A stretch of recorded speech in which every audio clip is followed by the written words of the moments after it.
It's time for the new Jer meltdown. It's every day, by the way. That's every day. So this is crazy. Okay. From these guys who are telling us they're the Christian, moral, righteous role models of the world. This is one of the most shameful and disgusting things I've ever seen in my entire life.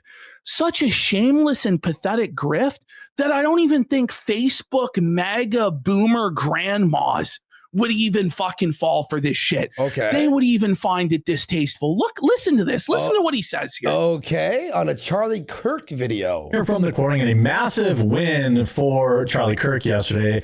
Smash that like button if he's staring down. Oh my God!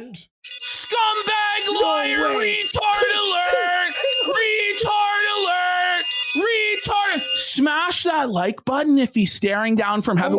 So if you don't hit his like button, if you don't hit his like button there, then what is Charlie in hell?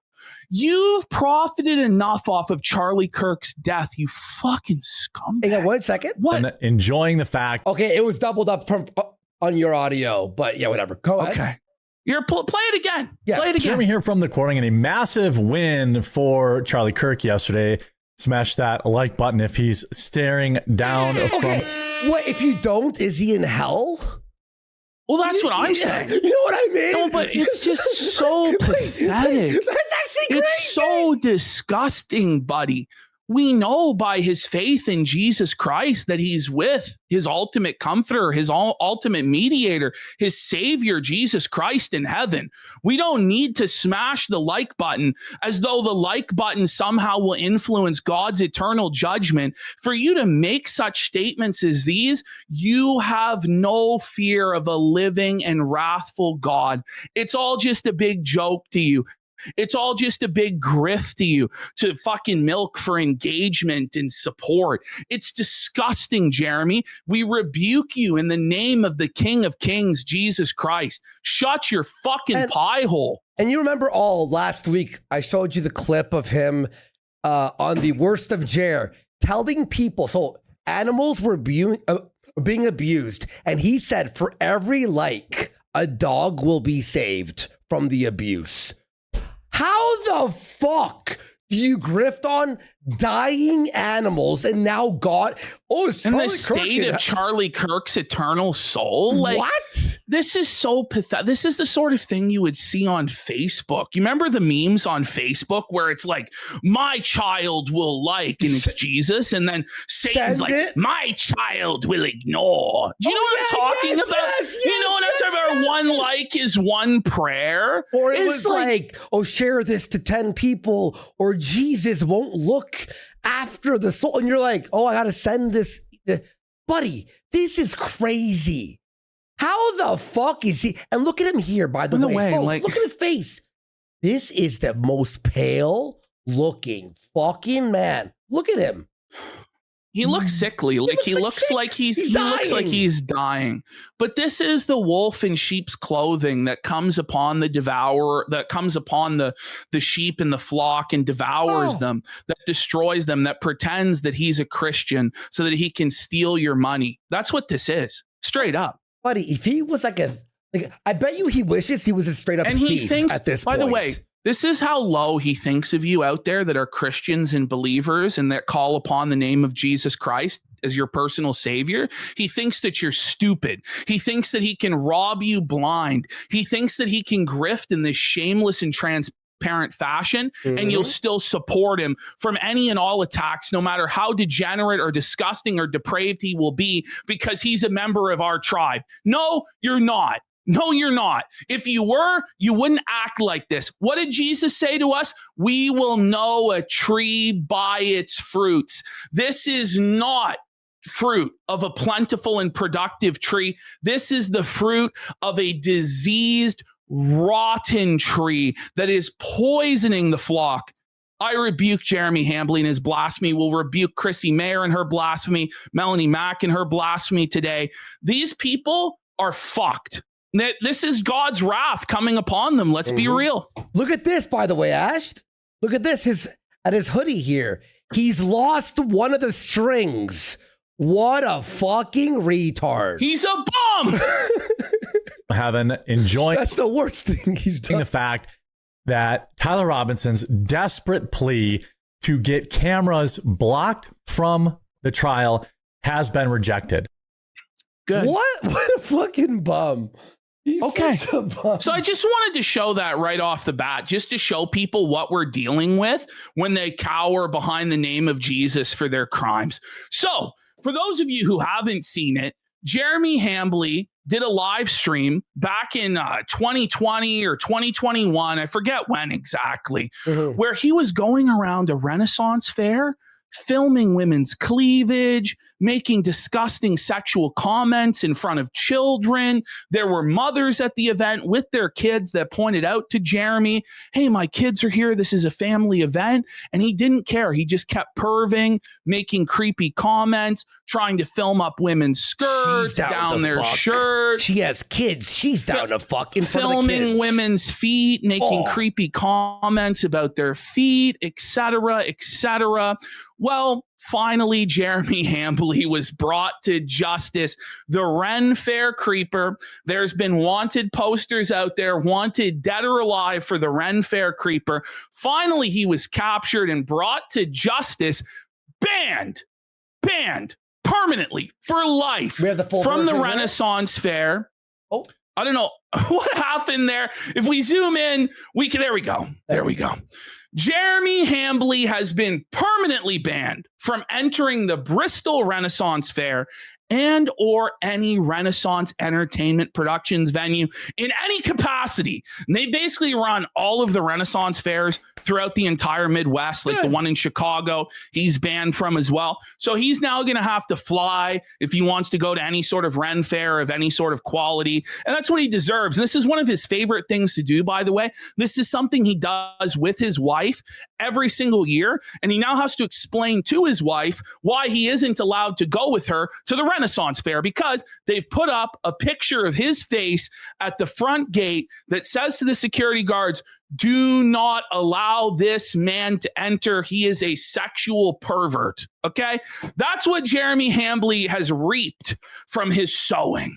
That's the fruit of Jeremy Hambley's rotten spiritual tree. And he gets what he fucking deserves. Doesn't it suck to get banned from something, Jer? Doesn't it suck to have something that you really enjoyed taken away from you? I made one joke. This may be the first thing taken away, but I assure you it won't be the last. And unless you change your ways, Jeremy Hambley, your eternal soul will be ripped from you and cast straight into the lake of fire where the flame is never quenched and the worm never dies. Everlasting punishment and suffering awaits you unless you go to rehab and fix your life. Buddy, so he's going to be in hell. Let's be fucking real. Okay, here we go. So YouTube has responded to our editor's tweet. Flaked put out nearly 1 month since the clip channel was taken down. And I still get this. When I check YouTube Studio, anyone else have to wait this long when requesting a review? It usually takes 2 business days. You see there in the appeal. By the way, what's up with YouTube's corpo slop art? Is that not a cock and balls? Look at it. Wait, that's actually a dick and balls. Is that not actually just a cock and balls? Like, holy, they're really showing us what they think of us, right, folks? But seriously, like there's something rotten in the state of Denmark. There's something that doesn't add up here, folks. Why has this appeal been frozen in limbo? YouTube said our team is taking a closer look to ensure we provide the best resolution. Thank you for your patience while we finish our review. So Quartering, realizing that he may lose everything because at this point, he's destroyed his entire career to simply take down a YouTube clip channel of somebody making fun of him, okay? And if that gets restored, I think it may be the day of the rope max for old Jer, sadly.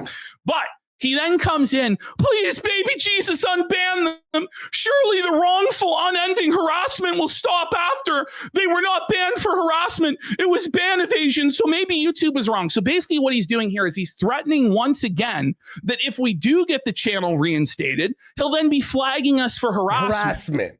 Is it harassment to rebuke a so-called Christian brother that's sinning against you and is clearly in the wrong?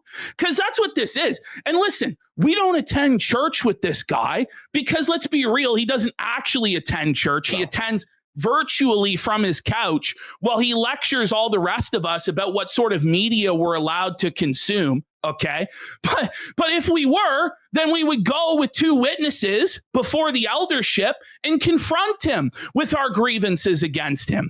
But since he's not actually a Christian, we have to confront him with the tools available at our disposal. And the tools that we have available at our disposal is this platform at Kick, our voices, our eyes and ears to see what he's done wrong, and our voices to rebuke him for what he's done wrong. And apparently, if you mock and criticize somebody, it's harassment. Well, this is a completely different standard for harassment than Jeremy Hambly of The Quartering had for his entire career. He was going after people ruthlessly. Back in the day, every single one of Jack Murphy's tweets, he was dropping Jack Murphy's sex tape, the full thing, on every single tweet. He did 200 videos on Brie Larson alone. 283. Okay? 283. By the way, Ash, the arrows are up here now. Let's fucking go. Thanks, chat. Mm-hmm. Thanks, chat. Thank you, Indians, for moving it to this side. All right. So this guy goes, it's my understanding they weren't ban evading. Am I wrong? And Quartering doesn't say anything. He's okay, then let them be restored. Okay. Obviously, he got my channel banned 30 minutes before the main channel, before the clip channel was banned. Because he said that, I was banned, and then I linked my YouTube, and then he took that and got his YouTube rep to have it removed. Okay? So obviously, and by the way, I didn't own the channel. Take down the clip channel. I didn't own the channel either. We didn't own the clip channel, and I'm still not banned. Exactly. So it's just complete fucking bullshit what's going on, and he knows it, but he has connections, he said. So he got it pulled. So there's Andy thanking Team YouTube for taking a look at the Kino Casino clip channel. Now, I know a lot of people have said, you should sue YouTube or sue Google or sue Quartering or this or that. Listen, we're not going to be pursuing any sort of legal remedy until we actually go through the full appeals process with YouTube and actually get an answer. Because if we start launching litigation at this point in time, it could jeopardize the appeal.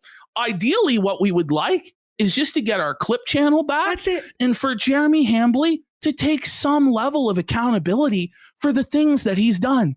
That's really it. And all of this can come to a fucking end because it's getting crazy. And every day it gets crazier and crazier and crazier. And more people get affected. And Jeremy Hambly doesn't care because his precious ego is the most important thing to him. The most important thing to him is that he never loses face, that he's always seen as winning endlessly and never taking an L. I'm sorry, Jeremy, you have to take this L. You have to hold this L. Not just because it's obvious that you've lost at this point, but for the good of the broader community. And you will hold this L one way or the other. It's just going to get more and more painful the longer you delay. So I advise that you get down on your knees and apologize tomorrow and make this right. So Valerum says, have another drink, pal. Quartering says, so of they are unbanned, you will stay being a shitbag. Yo! We have a drunkard alert! Let's go! Drunkard alert! Drunkard alert! Fireball stock going up, bud. Buddy! Fireball stock going up. Holy! I can't understand your drunken keyboard mashing. Holy! So if they are unbanned, you will stay being a shitbag? All right, Jer. All right. So of they. Oh Okay. my So God. now we're going into Jer just seething. So daily. So Venti says quartering is an alcoholic pill popper, and everything he says should be read with that in mind. Well, that is if you read it before he deletes his tweets. So for those of you who don't know, this guy every day or every other day starts melting down, threatening people, saying he's going to scalp people, take down channels, ruin careers, expose people, bitching and whining and crying. And then the very next day, or sometimes within the same hour, he deletes all of it and then pretends like it never happened. This is constantly happening. And it's happened like every single day for the last like 3 days straight. Yeah. Every day. Okay. Buddy. By the way, Kick, thanks for putting us on the front page too. Appreciate you, Kick. Thanks, Eddie. Quartering then says he has nothing to apologize for. You, Jer. And get fucked. Have a nice day, though. Nobody, you have a lot to apologize for. But why am I being attacked still? Weeks.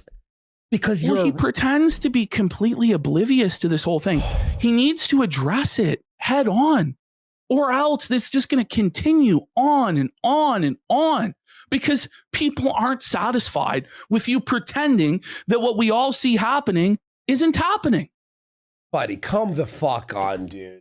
I'm not going to apologize. I wonder why they all hate me. Look at this, guys. Mm-hmm. By the way, this is still, I know it's like a thing where, okay, it's #1 news in the world, entertainment, right? This, all weekend, this was updating, by the way, not on the For You, on the entertainment worldwide. It was Quarry, Melanie Mac, Christy Mayer, He is now trending worldwide #1 or #2. He was beating I Show Speed, Ash. Quartering stuff was beating I Show Speed's final stream in Jamaica by 4 times the amount. I'm sure it's all gonna blow over by tomorrow, right? Oh yeah. He told us that this would have all blown over by the 4th of May. And he called it a tempest in a teapot. Some teapot. Tempest, Jer. Oh my God. Holy, buddy. Holy. So then, Jer, like, I don't know what he thinks tweets like this are going to accomplish, other than just fanning the flames and kicking the hornet's nest once again. Like, he seems to have the same train of logic that Darkside Phil has, where just one more statement, one more retcon, one more tweet, and suddenly everybody will understand and they'll stop making fun of him. You know, like, this is the sort of logic that you can only find at the bottom of the bottle of booze, you know? So Quartering says these grown men hanging on my every tweet, my every comment, my every video in desperate hope to be outraged are the fucking weirdest people on the planet. Buddy, are you kidding me? You were the butthurt Billy that cried that we were making fun of your garbage show, you pooping your pants, you having a Sky Bowl, a Pizza Bowl, et cetera, et cetera. You were the one that was completely ass blasted to the point where, drunk out of your mind, you started messaging the owner of Kiwi Farms and you decided that you were Don Cucleone and you were going to make threats. And we had to remove all of our videos or you would get our channel taken down by your YouTube rep. You said all you needed to do was make one phone call. And sure enough, true to your word, we didn't take the videos down. You made that phone call and our channel went down. And now you are... if it isn't the consequences of your own actions, Jer, I don't know what to tell you, bud. But Ash, to call us like outraged, to be outraged, your channel in his mind is birthed on outrage. The way that he exactly everything he does is, oh my God, the woke left we're under attack, blacks and Muslims and crime and this and that. Oh my God, guys, they changed the Marvel character. Oh, you know what I mean? Be outraged. But he's trying to set up this framing. And the only thing this guy cares about, he doesn't care about the truth or anything. All he cares about is the frame. So the frame has to be everybody else is triggered, everybody else is angry. Or liberal. And it's like, I don't know. Do you not have a Do you not have a right to be angry if somebody breaks into your house and robs you? If somebody takes your livelihood away from you and threatens to make you penniless and take everything you have? Do you not have a genuine right to righteous indignation and to call out that person for, oh, you're just triggered, bro? Well, you're the one who was triggered to begin with, Jer. So fucking stop the cope. He goes, holy fuck, dudes, I own you. You get that right. Jer, buddy. Just by the fact that you're making this tweet alone, it means that the detractors own you, that they're dominating you, and they're making you dance. They're milking you, buddy. You're a lol cow. It's a pathetic I cult. own you, isn't it? I own it. This is the Did Brie classic. Larson own him when he made those videos every fucking day? When he This is the classic lol cow cult. This is the stuff that DSP would say, or Chris Chan would say, Boogie would say, all the classic lol cow tropes. I'm actually rent free. You're obsessed with me, actually. You know, bro, it didn't work for them. It's not going to work for you, Jer. Sorry. So, you know, this person is saying that Jeremy's addressed it, but he didn't explain what the oranges are for. And then Quartering says the oranges are for flavor. Now, mind you, Quartering has said that this is so serious, such a serious situation, that his wife lives in fear. But then he makes these jokey shit posts about it. Do you know what I mean? Yeah, exactly. And he promised he wouldn't kick the hornet's nest anymore, even though he said it was so fun to kick the hornet's nest, even though his wife was living in fear and blah, blah, blah, blah. But it's like he wants to create this illusion that he's unbothered, that he's chilling, that he's flourishing in his lane, when in reality, he's seething, melting down, shitting his pants, and making constant threats to other people to silence them. So if we go ahead, we'll see this comment that he's responding to, and then we'll go back. Oh. So he says, no, I don't think I will. And the Jolly here says, there's no recovering from this. Just end it. You have enough pills and booze at your house to go quietly into the long night. End it, Jer. And Jer's like, no, I don't think I will, bish. Now, mind you, he highlights stuff like this, and I wouldn't even be surprised if he made that post himself in order to paint all of his critics this way. I'm being harassed. Look, I'm being threatened. Look. It's like, shut the fuck up. If you think we avow you dying, you're a retard. We want our channel back, and we hate you. Like, how? Exactly. Like, you know what I mean? Like, what the fuck? Exactly. So here's Quartering's metrics, you know. Yeah. He deleted 366 videos on Saturday night. Wait, is he buying subs for Jeremy Hambly again? Well, this is the Quartering channel, right?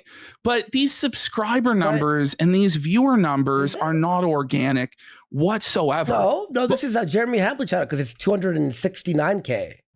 Is that so? On the Hambly channel, then he deleted 366 videos because he has two whatever million.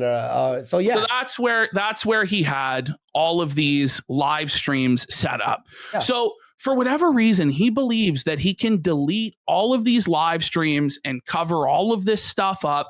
It's all already been archived, Jeremy. It's all already been archived, bro. He's using the generalizer against us, by the way. He's using the generalizer to find all the stupid shit he said. And there's that. And here we have Craig. I feel like I finally know what the oranges do. They apparently destroy careers. I love him. Side scroller to shout out, man. Love him. And then, you know, Quartering comes in on Camelot. Camelot says 1 hour ago, the Quartering released a video about Mark Hamill panic deleting posts, whilst the Quartering is actively panic deleting all his videos and posts.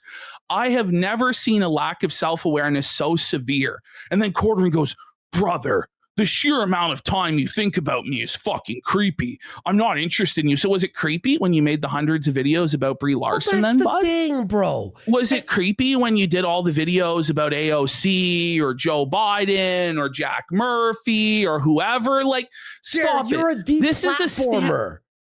This is a standard that he doesn't apply to anything else, right? Yeah. But suddenly when it's him, he cries and cries.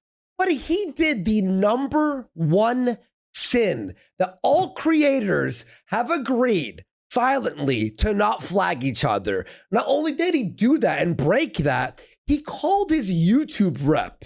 Okay? Fuck you, Jer. You deserve more, actually. More. It will never end. Okay. Let's continue, guys. Okay. So this is now where he decides to go after Friday Night Tights. Genius,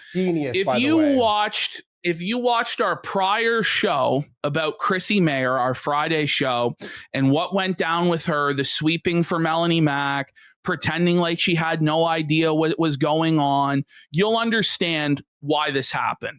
But if you didn't, basically what happened is Chrissy Mayer knew right well what was going on with the quartering. Nina Infinity had explained it to her publicly on a live stream 2 weeks prior and privately for, I believe, an hour after the stream, and had reached out to her in the hours before the stream and also informed her about the situation. But she went on with Melanie Mack anyway and pretended to not know anything about the situation, swept up any and all criticism, was answering super chats for Melanie Mack. And I believe at this point, it was all an audition to join the quartering and replace Hannah Claire Brimelow on the program because Hannah Claire Brimelow was on her way out. And she thought that she could get away with sweeping this up. She thought that she was going to make all of this money and then be able to double dip it by doing a show later on with Nina and Brittany and fence sit the whole issue and then get in quartering's good graces and get hired. So this caused a massive fucking shitstorm for Chrissy and everybody associated with her. For those of you who don't know, there's a program called Friday Night Tights. It's probably the largest media criticism show on YouTube. I think that's fair to say. And it's cool. It gets like 20,000, 30,000 live viewers, hundreds of thousands of replay views on a regular basis. It features Nerdrotic. It features D-Day Cobra, Ryan Kinnell, Shattenberg. I mean, you can just read the list of names, or you might not be able to because they're all fucking pixelated and stuff. A fake wizard on the bottom, right? Over here, he's based. This guy, Little Platoon. Yeah, they're all Chrissy Mayer is a regular contributor to this program. She's been on it for a long time now. Now, in the opinion of pretty much everybody, she contributes next to fucking nothing and is completely useless. She does her Lissa Mercante impression or her Frosk impression, which is typically very fucking cringe. You know what I mean? And she mostly just sits there in silence and tries to network and suck clout from the program, okay? But the people that are there like her and are friends with her, and you know, she's a part of the show, right? Even though she doesn't really contribute anything of value. But what she decided to do was create a massive shitstorm of drama for herself and everybody involved in this show, because what's happening is this radioactive cloud that Quartering and Melanie Mack and now Chrissy Mayer have created is following everybody associated with it everywhere they go. And this is not a show for drama. This is not a show to litigate. Did you sweep for Melanie Mack? Did you sweep for Corey? It's a show to talk about Marvel movies, to talk about Star Wars, pop culture and entertainment, and have a chill, laid-back vibe. Yeah. Nerdrotic Gary hates fucking drama. And to be fair to everybody on this show, they shouldn't have to deal with drama that they had no part in creating. Yeah. And so if Chrissy was to appear on this show, no doubt, dollars to donuts, there would have been 10,000 orange posters in the fucking chat, rightfully calling for Chrissy Mayer to be held accountable and be dunked on. And so Gary and the other members of the panel didn't want that. And so they asked her, hey, just don't come to work. Just don't come to work this week. By the way, this is not a new thing.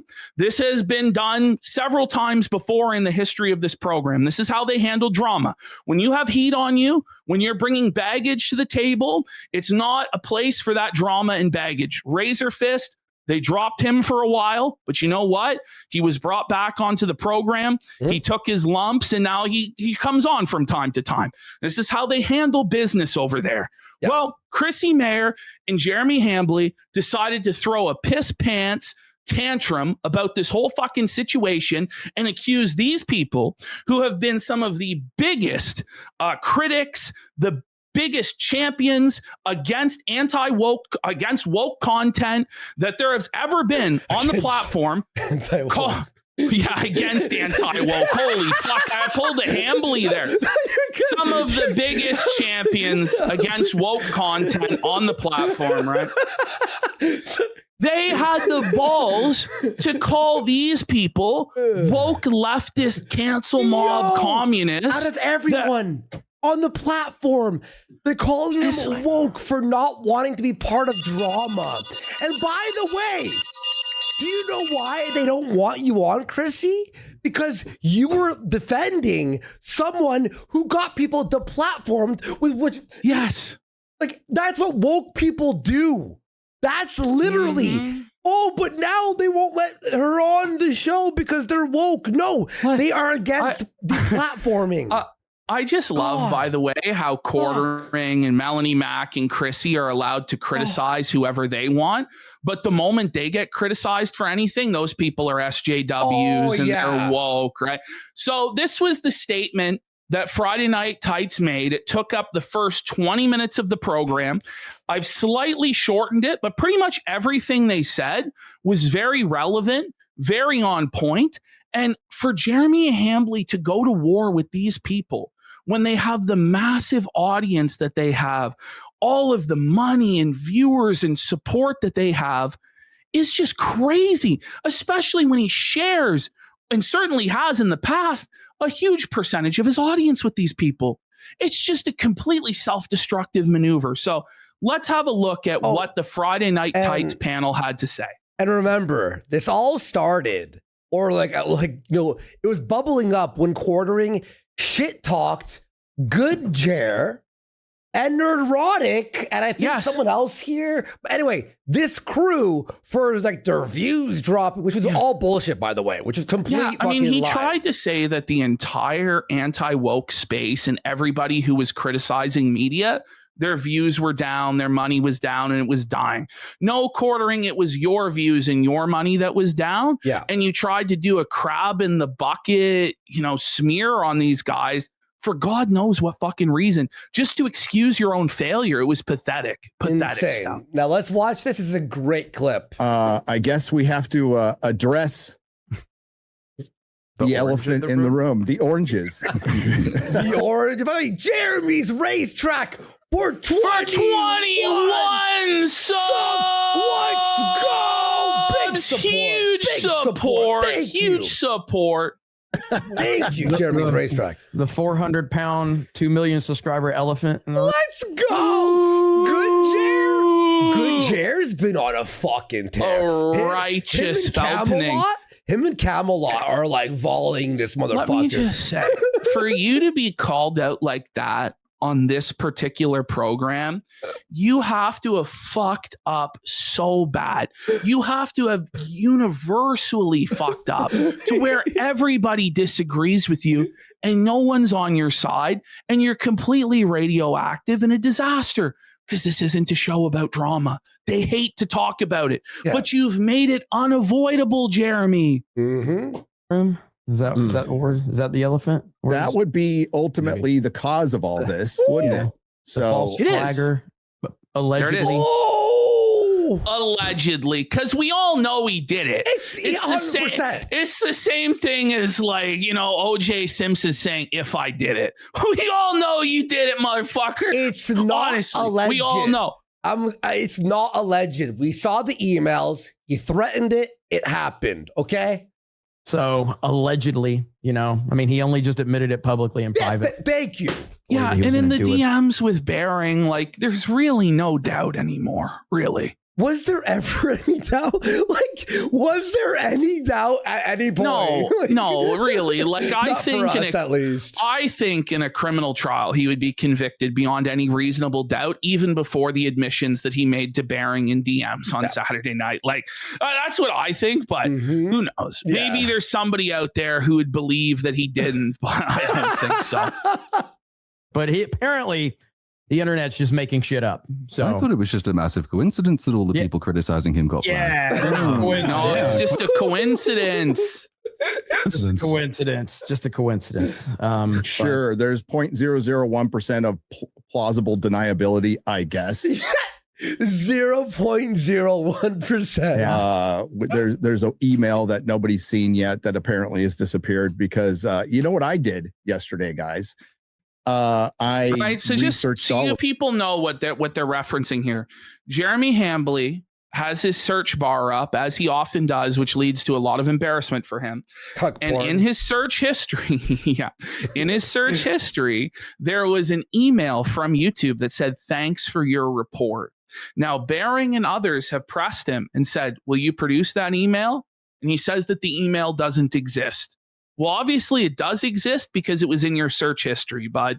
But even if it didn't exist and we wrote that part off completely, you said you were going to call your YouTube rep and have our channel taken down for ban evasion. And then a few days later, the channel was taken down for ban evasion. And then coincidentally, all these critics of you are now getting taken down, strikes on their channel. Camelot's got 2 strikes on his channel at this point.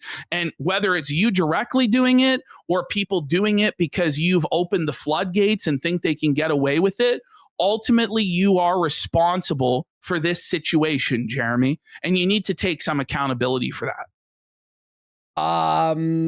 Okay, I got 1 second. There we go. Sorry, I got a million DMs, folks. I can't reply to all of them. I'm sorry.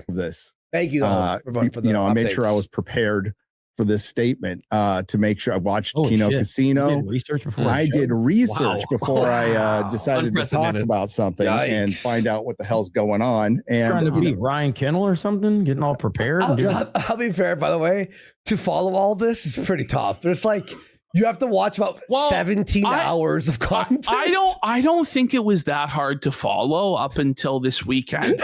And then this weekend, it just hit a whole new level to where is my job to be doing this. And I was trying to follow it every minute I could. But even I couldn't, because I have to sleep at some fucking point. You know, I have to eat a lot of food to maintain this physique. Stuff this weekend. So I was like, it was tough. It's just crazy. I'm like texting Ashton every like 3 hours. What happened? I can't believe you're like, Andy, you won't believe it. Once. Just once. So Chrissy's not on the show today. I had a talk with Chrissy yesterday about the situation she inserted herself in, whether it was due to ignorance of the situation or not. Which it wasn't. We're going to prove it wasn't. We're going to prove to you guys that she wasn't ignorant, that she knew the entire time. She was on a public stream with Nina Infinity where she was clued in. She was clued in private by Nina Infinity. Okay. She's admitted to Camelot in DMs that she did know, and she was taking advantage of the drama in order to bring in money and views. Okay. That's the reality of the situation. So she wasn't ignorant, but okay. They didn't know all of that at this time. Although, let's continue. All right. She's going to have to address on her channel. It is not anything I feel I need to answer for or will answer for. No, he doesn't. No. I will say unequivocally, if I could pronounce the word, that I am against We're all turning into flagging in all of its forms. I know. I fucked up some words. I'm like, God damn, I've been watching too much Jer. Against even slightly hinting at false flagging that can cause more false flagging. I'm against stealing content. These are things I don't like. They are antithetical to everything we do. Authenticity and integrity is all we have. And when that is in when that is in question, that's a big fucking problem. I gotta say, that's a big problem. Exactly. So if you know Nerdrotic at all, the fact that he's saying this much, normally it would be one sentence, if that. When he goes on for about 3 minutes about you fucked up so badly. And what's crazy is it's all like this gaslighting that she did nothing wrong. All of these excuses. My father was murdered 3 years ago. My baby wasn't vaccinated. Don't know what that has to do with any of this fucking situation. You know what I mean? Just excuse after she broke down into tears at one point, Chrissy, rather than just admit that she fucking lied. After lying, and by the way, it's like you're a dad passed away. That's very sad. Obviously, we're not against your dad dying. That's crazy. But 3 years later, our editor had his channel removed, and it felted us. It's like, it's not about this at all. Like, what are you talking about? Tragedy happens to all of us, by the way. You know that, right, Chrissy? You fucking dumb bitch. We'll get there when we spoke to Chrissy yesterday, told her the situation, and she has decided to address it on Sunday on her channel. She didn't address I think it. that's It was a wise disaster move because it's not something that's going to get addressed here. It was not, in fact, a wise move. It was just be honestly, she was better off not doing anything than what she did on Sunday. What she did on Sunday was the most shameless, disgusting gaslighting and sweeping I've ever seen in my life. Okay. I did not mean I'm not against your dad dying. I meant I'm not against you being sad about your dad dying. Sorry. The murderer was in the right. Sorry. He did the world a favor. I didn't mean it like that. Oh my God. Fuck me. Whoa, buddy. Hang on. Guys. Oh, jeez. I'm sorry you feel that way, Andy. I'm sorry you feel that way about her father. You know? Hang on. No, wait. Was fast for 4 hours. Sorry you feel upset about your dad's murder, Chrissy. You know, they can't actually give you any sort of real apology. You know, that would be wrong. I'm sorry. Anyway, well, I think it's a wise move to address it. I think it's a terrible move to wait 3 or 4 days. I agree. Yes. Waiting 4 days? You should go instantly. Hey, Melanie, your boss did this. I looked into it. I can't defend this at all. Sorry. Bye. She went around and lied to all these different creators about this situation too. Like so many of them, including people on this panel, I know for a fact. It's just crazy. All she had to do was come out and say, look, Melanie Mack was my friend. I didn't want to screw her over. I wanted to protect her. I lied to protect her. I swept to protect her. I realized that was wrong. I shouldn't have done that. And, you know, just throw them under the fucking bus and say, fuck them. What they're doing is wrong.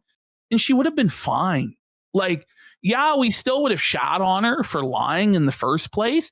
But to then double down on the lies when they're provable lies, that we have video evidence that contradicts your lies, is crazy work, Chrissy. Yep. And to throw your father and your child under the bus to excuse it is crazy. But how does that excuse? Okay, anyway, let's keep going because there's a lot, or we'll never end today's show. On with Camelot, because Camelot, I guess, is going to have her on and try to break everything down. And she, you know, whatever. She, you know, I don't know her business. Which, by the way, he never hopped on. And that never happened. Yeah. Well, like because as you're going to see in the Chrissy segment, and it was so tough to lay this out because like the Chrissy stuff, I was so mad about as it was happening.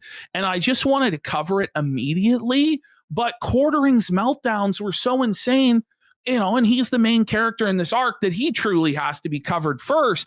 But the stuff with Chrissy is truly fucking nuts, man. Yeah. It really is. And the gaslighting. And by the way, that girl who wasn't even like, who had no idea what was happening, that blonde girl who just sat there, even she was like, I don't know what's happening. All I'll say is Quartering. I haven't watched him in years. You guys know, Chrissy got to the point where she used Mother's Day as an excuse. Yeah, she liked saying that Venti, which was obviously a troll that was not in sincerity defending her. Where she's like, can you believe Venti had the gall to attack you on Mother's Day? I'm a mother. How could you do this to me on Mother's Day? Oh yeah. Ooh. So yeah, defend flaggers. Yeah. Maybe she couldn't make it or whatever, but you know, this is a situation that needs to be addressed as soon as possible. And on the internet, 24, 48 hours is a fucking eternity. Yeah. And it's like a month. It's like a month has passed. And by the way, like had she brought me on last night, undoubtedly she would have been totally felted, right? But it would be over with. You know, the Band-Aid would have been ripped off. But now the narratives have changed so much more in the last 24 hours that I need to be honest, I'm not going to give her an opportunity to defend herself because it's indefensible at this point. Like, I'm not going to go on that fucking show that's a total rigged circus game to make her thousands of fucking dollars. Yeah, like, no. And no, thank you. Read specific super chats that are against She was us cherry picking the super chats to try and create this revisionist narrative. She was retconning in real time, gaslighting Venti that the whole chat was against her and all the super chats were against her when there was over 5,000 people in that chat and 99% were on Venti's side and 99% of super chats were calling out the sweeping and calling out Chrissy, but she selectively read super chats from her hand-picked group of simps to fuck over Brittany Venti so that replay viewers would be gaslit. And by the way, she disabled the live chat. You can't view the live chat from that stream because she wants people who go to watch it to think that everybody was on her side, which they weren't. It's so dishonest and so disgusting. And I've just had it with Chrissy. Fuck Chrissy. She's a cunt. She deserves to be burned at the stake. And by the way, I want to say this, Brittany Venti, fucking props to her. I know it's tough. It was her friend, and she just was trying to find some way to reason with her friend who was lying to her, and she held her ground and was pissed off after. Her show after was amazing, by the way. It Chrissy was like Mayer amazing. made something like $2,600 in super chats. Yeah. And basically scammed all of them. Didn't read any of them, took the money and ran, and didn't do a makeup stream tonight to read them because she's hiding. Because she knows that she's fucked and she's been caught in a massive web of lies and she's burning all of her bridges. And the only option she has now is what she wanted all along, which is to go work for Jeremy Hambly. Well, I hope that Jeremy Hambly has the money you think he has, because I don't think he does. I think that show is dying pretty soon, Chrissy. So I don't know why you chose to snake this show, Friday Night Tights, to go work for Jeremy Hambly, but that's your decision. Okay, I hope you're happy with it. I bet you he manipulated the same way he does with everyone else. How much money and how much riches and the views. Look, 70,000 watching live. 5 people in chat, by the way. Come on. But yeah, shout outs to Brittany for holding strong on this because I know it's a shitty situation. Seeing it ASAP it's just going to make it even worse. But it is what it is on that. Ultimately, Gary, what you said, you know, this stunning and brave stance of I'm against false flagging, I'm against stealing content. I'm against bad things. I'm against making puppies. Yes, I'm against. It's the easiest statement to make, right? Yeah, it is. This is as content creators in every space, political, gaming, entertainment, Minecraft YouTubers, whatever fucking content people are making, naked yoga, makeup stuff. The one unifying rule that binds us all is you don't false flag channels. You don't take channels away. You don't try to flag people for revenge or get them demonetized because you never know when that's going to be weaponized and turned around on you, especially with all the shit you see going on right now. Well, and how often has it been done to right-wing creators and anti-woke creators by the left, by the woke people? How often has it been done to us? Let alone we're doing it to each other. And that's what Jeremy doesn't understand. It's like being a snitch in prison. You know, it's like going to the cops in prison and snitching on your fucking cellie. Like, that's what he did. And he doesn't realize how bad it is. But Ash, we say it's about a snitching, right? But it's not. Because the thing he snitched about wasn't even real. It's like telling the cops. It's abusing connections. Yeah, it's like planting false evidence on somebody and then calling the cops. Like you plant a kilo of coke in some guy's car and then snitch to the cops on them. Yeah, that's essentially what he did. Yeah, it's like worse than snitching. Like fuck. And this is not a drama channel, right? We've mentioned it in passing the past couple of weeks because it's impossible not to mention. But all of us here have made it crystal clear that we stand against that. Very stunning and brave. Can I add one to the list as well? Like generally running cover for people who do all of those things is also bad and you shouldn't do it. Yep. And it doesn't matter if those people are your friends. Yes. Being friends with someone does not mean that you run cover for them and excuse absolutely everything they do and try to massage their reputation. Being friends with someone means that if they're doing something which is extremely wrong and unwise, you tell them that they're doing something extremely wrong and unwise, and you try and correct their behavior. Like this, these are reasonable, common sense takes. He's not even like extreme or crazy or like. No, these are the easiest layup takes in the world. This is how wrong Jeremy and Chrissy and Melanie are. But they refuse to address any of this stuff. They bury their heads in the sand. They pretend like none of this is going on. And then if they are forced at gunpoint, basically, to address it, they gaslight, they deflect, they lie. It's crazy. Mm-hmm. So, yes, that too.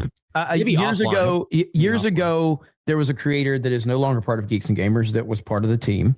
This person told me that they flagged down someone that was going after them. I told this person in a private phone call, I said, I'll protect you from being a racist, a sexist. I'll protect you from It wasn't me, guys. It wasn't me. You could say all you want, but Ryan, I was like, I will stand with you on anything that you say, but I will not stand with you if you are false flagging a channel. I say that all to say that if you are truly a friend of someone that is caught up in this, being a friend is telling that person that they have fucked up big time. Agreed. And that's not happening. This is the sad situation is I don't think that Jeremy Hambley of Wisconsin, the quartering, has a single friend in this whole world to tell him, bro, you fucked up. You got to stop. Like the closest he had was like Bearing. The closest he had was Bearing, but obviously he doesn't view Bearing as his friend. Like he views Bearing as beneath him.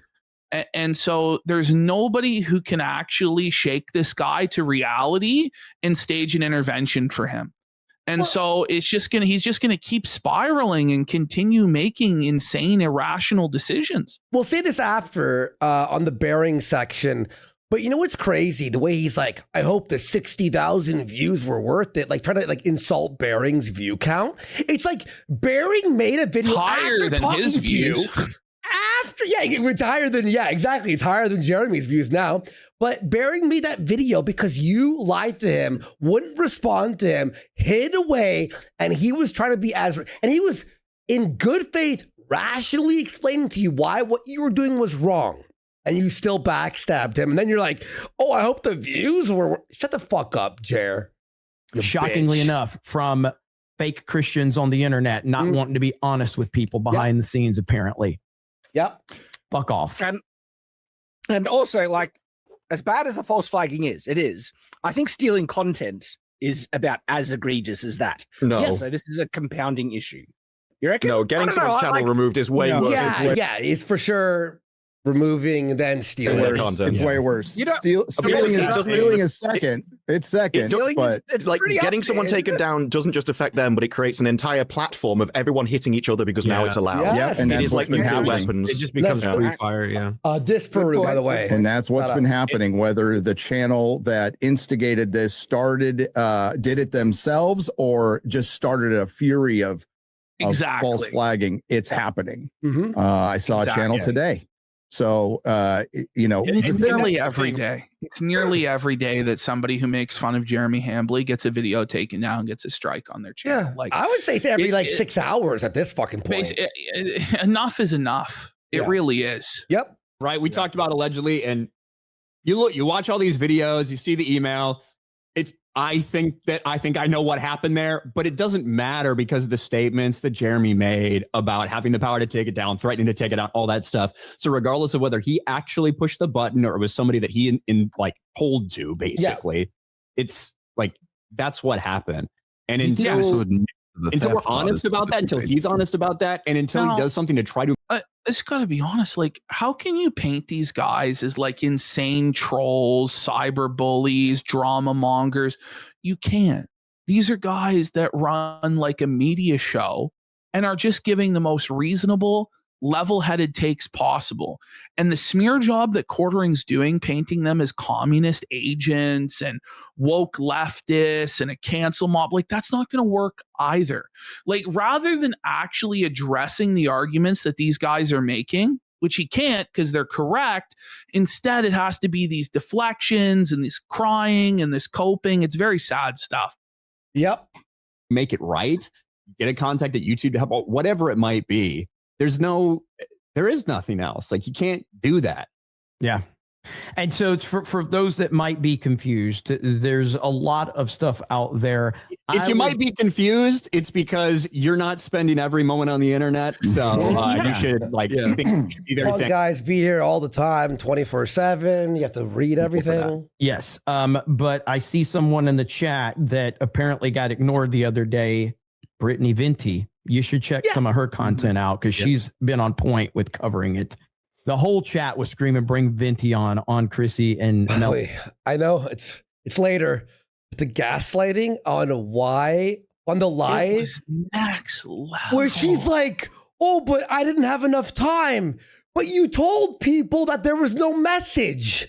So you made Brittany look really bad, Chrissy, and you're not going to be sorry about that? Sorry, we'll get there. But fuck, that enrages me, dude. On your stream, it was fucking awesome. It felt like the attitude. I'm sorry you feel this way for making Brittany look terrible for a second until we exposed it all, obviously. It felt like people were calling for Stone Cold fucking Steve Austin, man. It was like Venti. And Chrissy apparently said on that stream, she's like, well, I've tried to reach out to her and I haven't heard anything. And that's not quite what was going on from what I understand. I don't know all the details of that, but I know Brittany has responded to that. Yeah. And ultimately, there's a lot of disingenuousness going on from that stream. And that's the one thing that we're not about. We're about transparency, being honest. And shockingly enough, Gary, I was told that everybody on Friday Night Tights was all on the same page and we had talking orders from you, but apparently this proves that's not the case. I was told ultimately when your job is on the internet, when talking about people and things on the internet is your job, it is your responsibility to stay up to date on some of this stuff. Yes. And if you're going to have someone like Melania, and well, especially if you're an anti-woke creator. Like you can't book a guest and know nothing about what's going on with the guest, but you did know the entire time, and you've admitted to Camelot and DMs that you knew the entire time, and publicly you were educated on the whole thing by Nina Infinity 2 weeks before the stream and in private multiple times, and so it's just bullshit, and you're a disingenuous liar. This is not like, you said you're not mad at her, Jeremy. I'm not mad at all. But it's like, if you're going to have, somebody who's in the middle of something big, and that's what's going on with Melanie right now, obviously, you have to be aware of that. And you have to know that your audience is going to ask things or want to know things. And you have to make a decision of how you're going to handle it, whether you're going to address it, whether you're not going to, or what's going to happen. That's all part of our jobs, and being YouTubers Very or whatever. reasonable. It comes with a lot of perks and a lot of awesome things. We can work from home, all this stuff. It also comes with you have to be aware. You can't even do the most basic due diligence possible. Or at least if you don't know about it, when you see 1 million people in your chat explain it, you have to go, hang on, what's happening? And you know what I mean? Literally, you can't just sweep it the whole time. Like, this is crazy. You have to at least go, wait, what? Chrissy knew, and she just wanted that money. That's the truth. And it's all coming out tonight. And I wish it could come out right now, but there's so much with quartering we have to get to first. Yeah, exactly. Of your audience and what they're going to feel about shit. You can't just ignore them or push off their concerns or say it's just leftist attacking Christians or nod your. This leftist thing is the funniest. Like, their attacks are it's actually so funny. You want to just keep playing this? I'm just going to go take a piss quick. Go ahead. Yeah. Head along with somebody who's saying it's just leftist attacking Christians when I feel like that's not the case. And I'll say this. But because you know what? Jeremy is so used to using it's a leftist. My coffee's not selling because the leftists. My views are down because the leftists. I'm shadow banned. He's so used to using that excuse for any time he's been fucked over or he thinks he's been wronged. But now he's using it against literally anti-woke people. Sorry, it doesn't work that way, bro. In the event, because of the subject matter that we're talking about, in the event I missed him already too. Stream goes away, we're on Rumble. Bye, everyone. Sub to the locals. I'll be doing extra streams this week. It helps support our editor. I see a bunch of new followers there, guys. Thank you so much. Let's fucking go. Thank you. We're on Rumble. We're here for 10 hours tonight, folks. I don't know what to say. Well, and honestly, as much as that might feel like a meme, it's not that crazy. It's not that crazy to put that out there. And that is why the situation is so bad. This is not just a coincidence right now. Some weird shit is going on. And the person that put all of that negative energy out in the internet. Oh, he almost said, did you hear that? Listen. On. And the person that put all of that negative. Whoa. Okay. Just going to say. The energy out in the internet. Nice catch. Has failed to address it in the same way. The same way he put that negative energy out there, he has failed to address it with that same energy. And that has created a fucking firestorm right now. The Streisand. Buddy, this is beyond this. I think the Streisand effect should now be updated to the Hambly effect.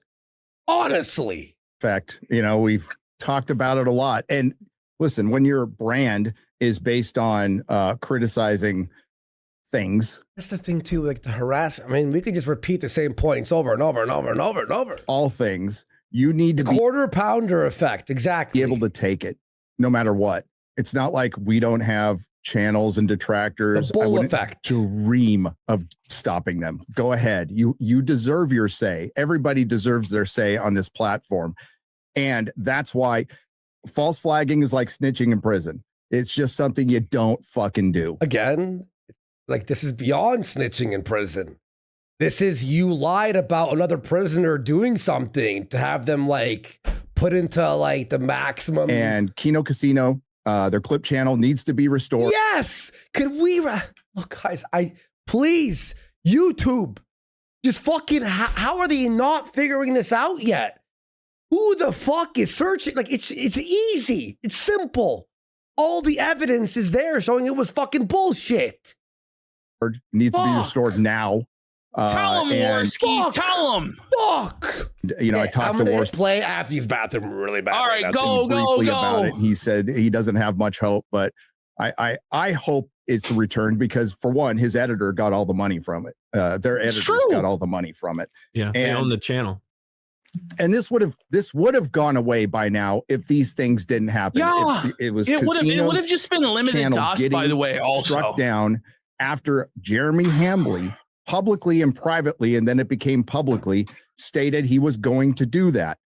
So it doesn't really matter what happened. The internet is going to perceive that Jeremy did it, and it's up to Jeremy Hambly to clear his name convincingly, which he hasn't done yet.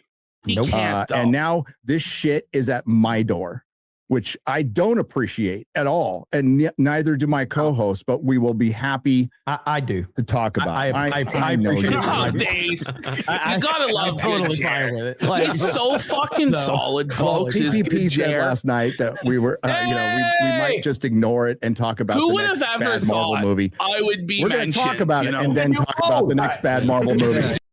Hold on. So PvP of all people would be mentioned on Friday Night Tights. A completely unthinkable concept, even just a couple months ago. In all reality, I should never be discussed on a show this big, this influential. And I have to give huge props to Gary, to Nerdrotic, to everybody on the panel for actually properly addressing this and doing the right thing. Like, I can't find any fault in what they did here whatsoever. And, I was worried, like, when I went to go play this clip, I'm like, here we go. But it was actually so fucking solid. I was so happy. Honestly, I was so happy. I had to give them props. And I went, wow, they went over every fucking point. And by the way, Goodjer, I know you were asking why you're called Goodjer. And Ryan was right. It is because there's bad. It's by default. It's by default, is what he said. Yeah. That's what he said. Well, you could just call him normal Jer or okay Jer. Or just Jer. But you know what? I think he deserves good Jer because I'll be honest, nobody at that level, like of that subscribership, has ever actually reached out to me personally, and he did. Yeah. And what he said to me, I really appreciated, and he is actually solid as fuck. And I would vouch for good Jer 100%. Oh yeah, I got a bunch of DMs from people and like other people in other sectors of the internet. And everyone's been fucking so cool about this, honestly. For real. Respect. Hold on, we're still doing that. We're not doing that. So again, I would direct everyone to Chrissy's channel to see what she has to say. God, that was kind of a mistake. She's got some friends. Literally anything would have been better than what she did. She should have just shut her fucking mouth and left the internet for a month. Seriously. Yeah, it came back. Holy fuck. Wait, what?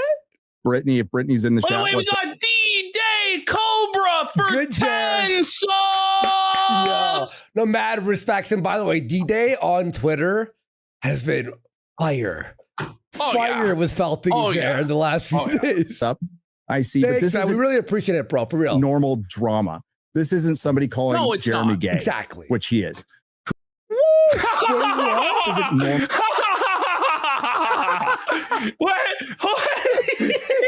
when he's saying that, it's a disaster, fucking evil chair. It's a disaster, quartering. I don't know what to fucking tell you. Oh man, he's gay. This isn't somebody calling Jeremy gay, which he is.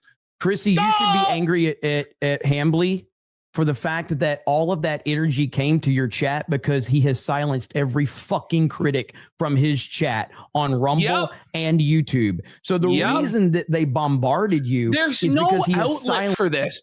Had quartering actually properly addressed this stuff, like in a video or an actual live stream, it may have went away by now. But because there's no outlet for it, the pressure just keeps building and building and building. People get more and more pissed off. And then you wonder why people come in there and just fucking smite you like that. It's all Jer's fault. Well, it's not only that. And then you have someone who sweeps for the person. So now it's like, no, hang on. We're not doing that here. And that's what happens. Yeah. So they came there because they don't have a voice to say it any other place that Melanie is on his streams. So that's why they came to your chat. So if you want to be mad at anybody, don't be mad at the casino. Don't be mad at the chat. Be mad at Hambly for pushing all of that negative energy towards you because he has banned every fucking body. Well, that's the thing. He's banning, he's blocking, he's saying you're woke, you're a leftist, you're this, you're that. Bro! Even super chatters get banned for asking him how his weekend was. Yes. It's crazy. We got Matt Jarbo being more respectable than Hambly before GTA 6, okay? How was everyone's weekend? Wait, no, we've already done that.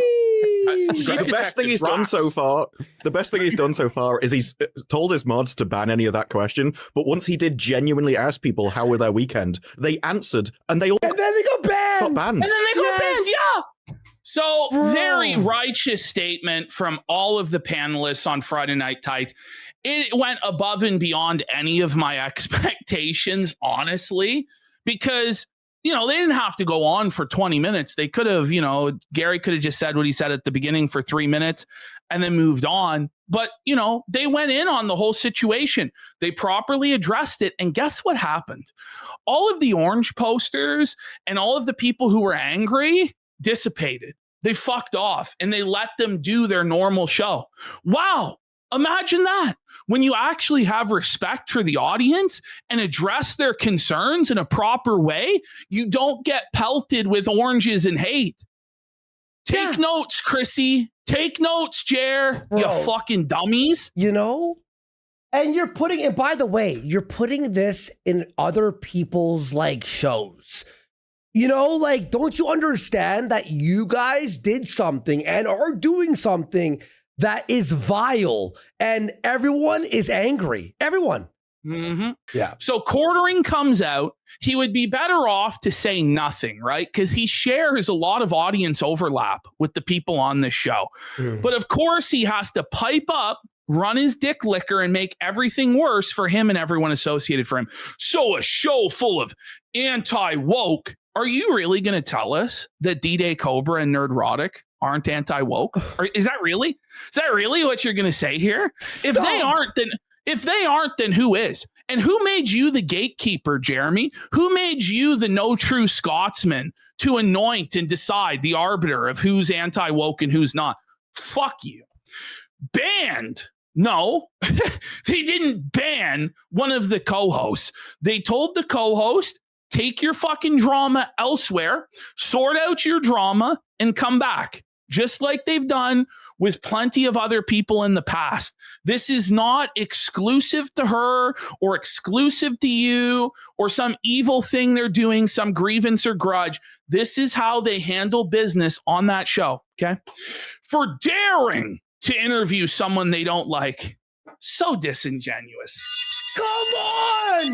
So had Chrissy Mayer in any way pushed back on any of what Melanie was doing, provided some decent questions, follow-up questions about it, just held her accountable to a basic standard, this wouldn't be happening. If she didn't feign ignorance when she fully knew, this wouldn't be happening, okay? To pretend it's because it's by association or it's interviewing someone they don't like. By the way, most of the people on this panel like Melanie Mack and have worked with Melanie Mack in the past. This isn't a personal grievance against Melanie Mack or against you, okay? This is, you've been acting fucking crazy, creating all this drama. One of their co-hosts on the show got involved in the drama and they didn't want it to derail their entire show. So they put her in a timeout, which is their fucking right to do so. So then they literally use language like, she has to educate herself. Holy fuck, man. They fought SJWs so long. They became them. And the sad thing is, people will support this. No, they're not SJWs. If Jer had Anita Sarkeesian on and didn't press her, would people not be against Jer the same way they're against Chrissy? They were. So if you remember in the past, Jeremy planned to bring Frosk on and give Frosk a softball interview. Remember? Yes. Jeremy was going to go glaze fucking Frosk, and Yellow Flash called it out and was like, what the fuck? You can't do this. Yes. Oh my God, you can't do that. And then eventually Jeremy caved and canceled the interview because it was going to be a fucking disaster. Melanie Mack. So Melanie Mack co-signs this, burns a bridge with Friday Night Tights. What is she thinking? Do you know? These people are not smart. You guys are supporting the platformers. Shut the fuck up. So she says, I can't believe this is even happening. The last place I would have thought to see that kind of behavior. Actually, it's the first place I would see that behavior where they actually go, no, you can't deplatform and have support it. Mel, you know you could just say nothing, right? You know you don't have to co-sign this nonsense. She's a retard. You don't see Hannah Claire. Hannah Claire's not sticking her fucking nose in this and co-signing it because she knows it'll be bad for her and for everybody. But you two think that you're gods and you can do whatever you want and it's never going to have consequences. I'm sorry to say these are the consequences. You're burning bridges and you're making enemies with people you don't have to make enemies with. And these are people that are reasonable, that are charitable, that would be willing to hear out your side of things, but you just go straight on the attack and smear them as liberals and SJWs. It's bullshit. Dispar, who came in, when remaining ignorant about the topics you talk about has worked for so long, you think everyone else should recommend it. Yeah. Just murked.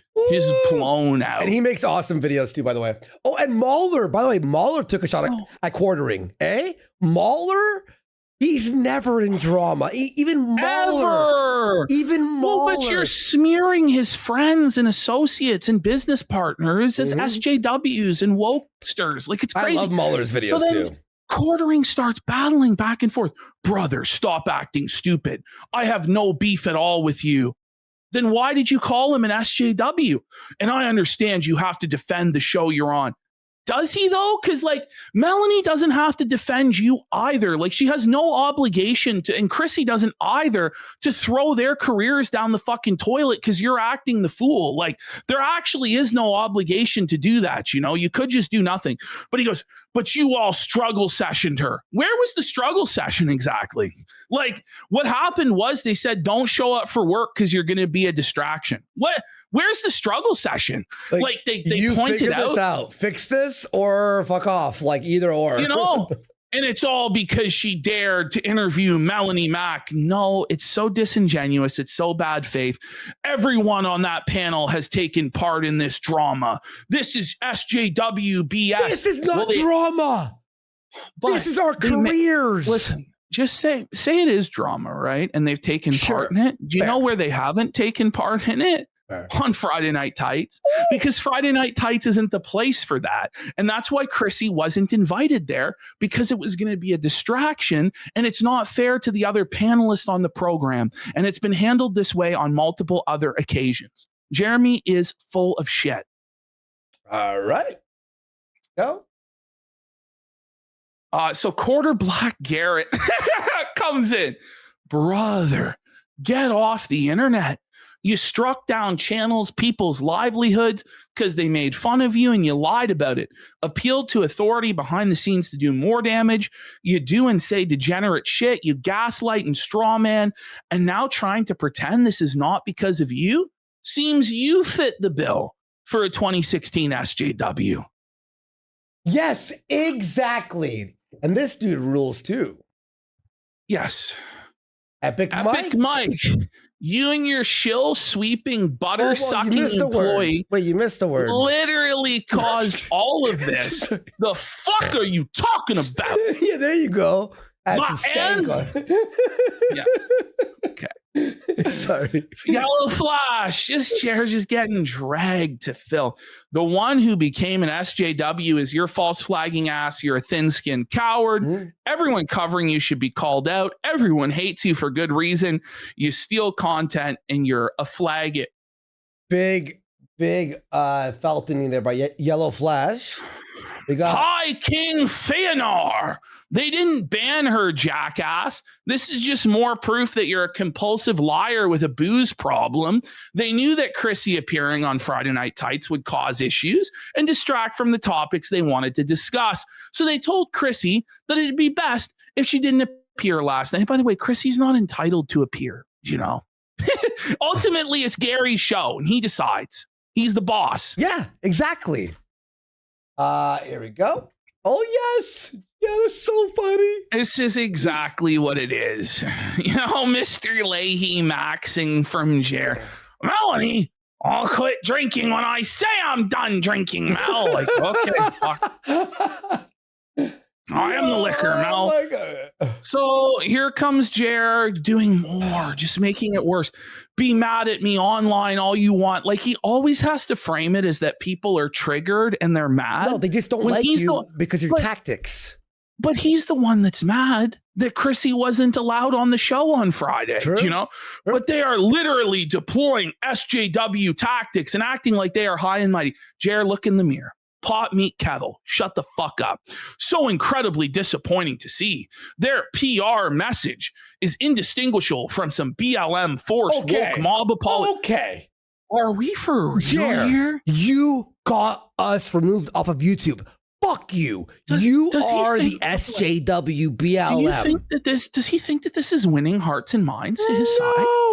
Wait, like how can know he, if he thinks it? How can he possibly think that this is helpful to his cause? Like it's just not. The narrative that he needs to be running with is these guys were going after my wife. She lives in fear. They're trolls. They're evil. They're lying. I know, but you can't be fighting with these bigger respected creators and turning it into a war with them. It just fucks you completely. So he says, like to be crystal clear, they fired an employee. That's a lie. She's not an employee. Does Gary, so far as I know, Gary does not have a contract of employment with Chrissy Mayer Okay. I don't think Chrissy gets paid to be on Friday Night Tights. I don't know that for sure, but I don't think her livelihood is dependent on Friday Night Tights. Whereas our editor's livelihood was actually dependent on our clip channel. And you took that away. Then publicly shamed her.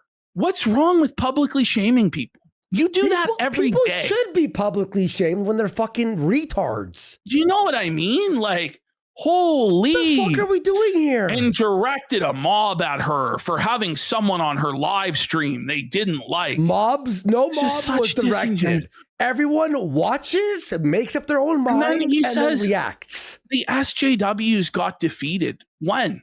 You know, when? What? They still run Hollywood. Sweet Baby Inc. is still running amok. Anita Sarkeesian was just revealed to be a consultant on that game this week. Like, what are we talking about? The SJWs got defeated.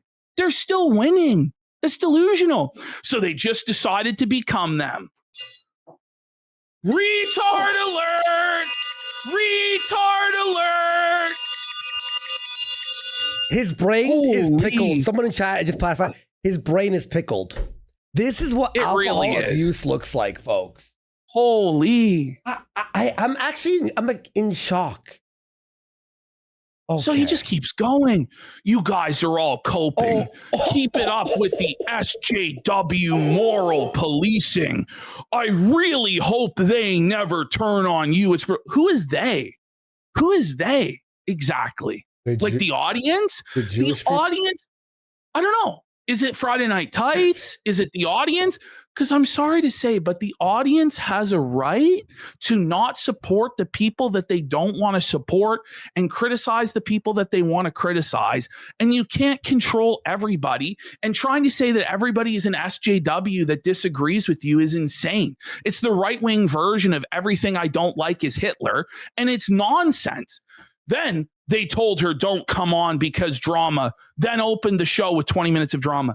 The reality is, if they didn't open the show with the 20 minutes of addressing it, they would be absolutely bombarded in chat with people saying that they're sweeping, that they're covering. If they had her on, that would have happened. So the only way for them to navigate this properly was to take accountability to the audience for what one of the co-hosts had did that caused a massive controversy and explain to the audience exactly where they stood on it, and then do hours of content that the audience wants about movies and games and entertainment. Also, they handled it exactly perfectly. It was perfect. Add this too. Yeah, it was perfect. I have to add this too.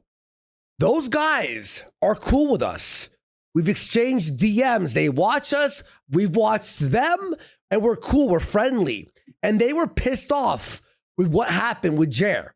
So it's nice to see them back us up instead of like hiding or sweeping. It was like, it's not only like the right thing to do, but we're also cool with them. Why wouldn't they back us up? You know? And then Jer here with this projection. You guys can really twist things. Look, I am sure she will have no choice but to come out and apologize / explain herself. Why shouldn't she explain herself? Like, if she doesn't think she did anything wrong, she shouldn't apologize, but she should explain what happened to the audience, because the audience are who pays your bills. The audience is the reason that you don't have to clock in at a 9 to 5. The audience is your boss, okay? And you have to keep them happy. You can't just fucking lie to them and disrespect them, okay? So she can avoid the mob. You mean her audience? I don't blame her, but this is SJW tactics. No one involved in this is an SJW, okay? Like, just stop. Just stop. Nearly every single one of the people on this panel has engaged in the drama, yet only Chrissy gets punished. Well, none of them had 5,000 people in live chat calling them out for sweeping and pelting them with oranges. None of them lied publicly and lied in DMs to a bunch of other people, including people on the panel, about what was going on. So no, it's actually not a double standard. Also, he doesn't even know how to spell Chrissy's name. Either he's drunk or he just doesn't know or doesn't care. I don't know. And then he says, I wonder why that is. Oh yeah, it's because she didn't turn on her friend and join the hate mob. People are just coping. This is textbook woke cancel shit. Nobody was saying she had to turn on her friend. All people are saying is that she should have held her friend accountable and provided some pushback as to what was going on. And if you are going to cover for her and sweep for her, just be honest. That's what you're doing. Yeah. All you had to do at the outset of the interview was just establish boundaries and say, this interview is not going to be about the quartering drama. I'm not going to answer any questions regarding the quartering drama because this is my friend Melanie Mack, and I don't want to attack her or make her feel uncomfortable. Brittany Venti won't be coming on this show tonight. No one's coming on this show tonight. This is an interview about religion, and that's it. That's honestly all you had to do is just be honest and forthright. Now, sure, some people would say, well, you're sweeping and you're covering it up, but at least you wouldn't be a liar that lied to Venti and lied to other creators like Camelot and did this whole weird sweep job conspiracy like that. Seriously. Yeah. All right. Let's continue. Here we go. Updates. Perhaps she is just suspended. But the points, fuck. Holy fuck. Holy fuck, how man. did you not see this? Look, I know digging in your heels sometimes when you think you're right. But when the entire world goes, look, like, how do you not go like, you know what, maybe I fucked up. Like the double, triple, quadruple, like that, it just doesn't end. How? No. Okay, he kept going. Oh my god. Oh, okay, that's okay. Double. So he got context. Oh, yeah, you know, there is a reason. Yes. There it is. So he got community notes. The co-host in question was not banned. They were simply not present for this show. The issue was addressed at the start of the episode. And what did he do? What did he do to that tweet, by the way? He deleted it. Did it survive? Yeah. No, it was deleted. And when Melanie Mack got community noted later, she deleted it as well. They will soon be brigading this posting.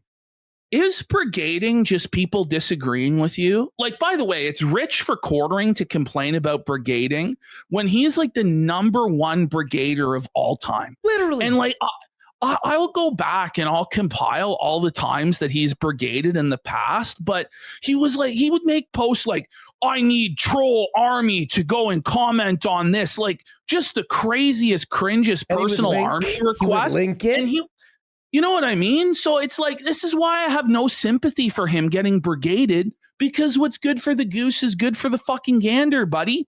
So he goes, attempting to tell everyone how it's not the same thing, but it literally is SJW behavior. Hate who we hate, or you get publicly shamed. I'm sorry, like, are we not allowed to criticize people that we disagree with now, or publicly shame people we disagree? Like, what's the point of having a channel like yours at all then, Jeremy? Like, you just don't like it when it's you and your friends that are getting called out. Like, this is crazy. You know what's the craziest thing I saw? Someone goes, why are they doing this when the midterms are coming? Oh my God. As if this will have any effect on the midterms at all. Oh my God. Have mercy. Holy fuck, man. Shut the fuck up, dude. By the way, like, if suddenly, like, Gary lost his mind and started shilling for Kamala Harris, would it be wrong for quartering to be like, what the fuck? Why are you shilling for Kamala Harris? Oh, yeah. No, obviously not. If anything, Jer being on the right hurts the conservative movement because you make the leftists go, look, they're flagging each other and they're doing the same thing. Well, they're actually sexual degenerates and harassing women, and they're cocks and porn addicts and 400 fucking pounds and alcoholic pill poppers with, you know, all these mental issues. You know, like, he's a bad representative. You don't want him on your side. Exactly. That's why we're trying to get this fucker out of here, honestly.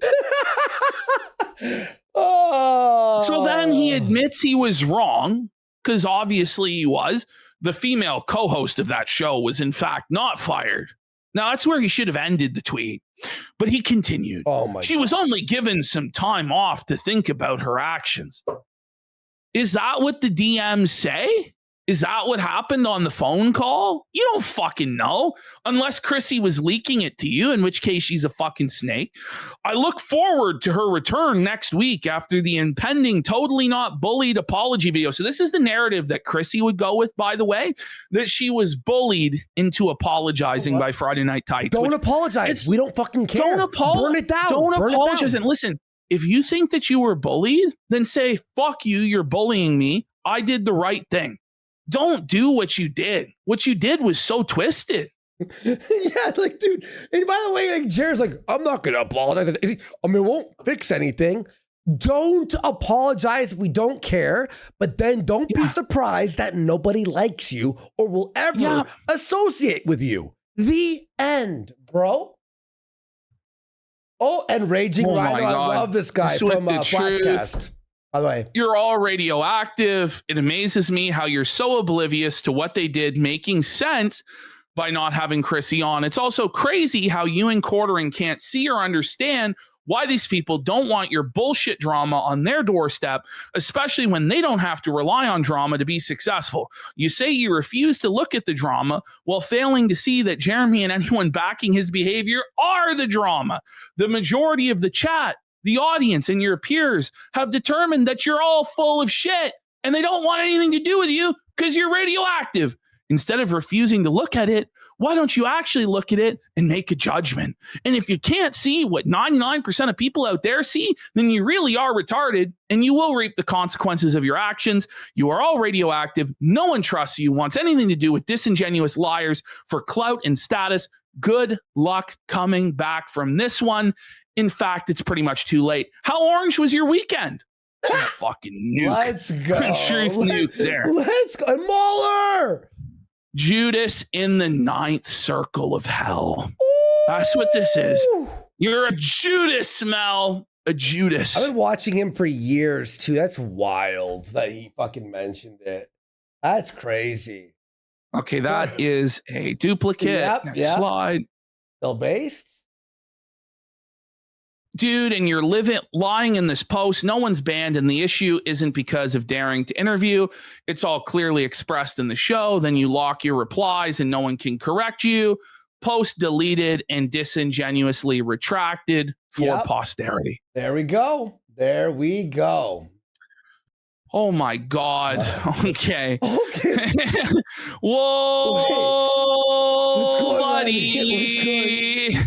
This is like one of Chrissy's friends sweeping about Jesus and da-da-da-da. And like, I know I'm doing a lot of Bible thumping this episode, but their entire defense seems to revolve around the Bible and Christianity. And so that's why I'm doing that. These bitches. Fuck Maya, whoever this bitch is. Who the fuck is this bitch? Oh, the Christianity. How about this? Don't get people flagged and removed and defend it and sweep. What this really is some lady way too deep into a bottle of wine crying out her feelings on Twitter. I can see her. She's blackout from here. She's blackout from here, from this fucking little display picture. Fucking drunk bitch. Okay. Oh my God. Okay. Give me a It's what Jesus would do. Yeah, I'm sure. Yeah.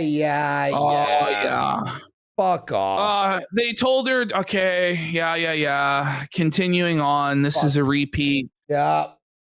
The reason why there are some repeats in here is because I was like simultaneously grabbing these in real time and then also after the fact and then trying to arrange it in a coherent order. Like, anyway. Sure, which one? Then you're like, wait, did I have that one? Because it's like 1,000. Oh my God. Yeah. I get it.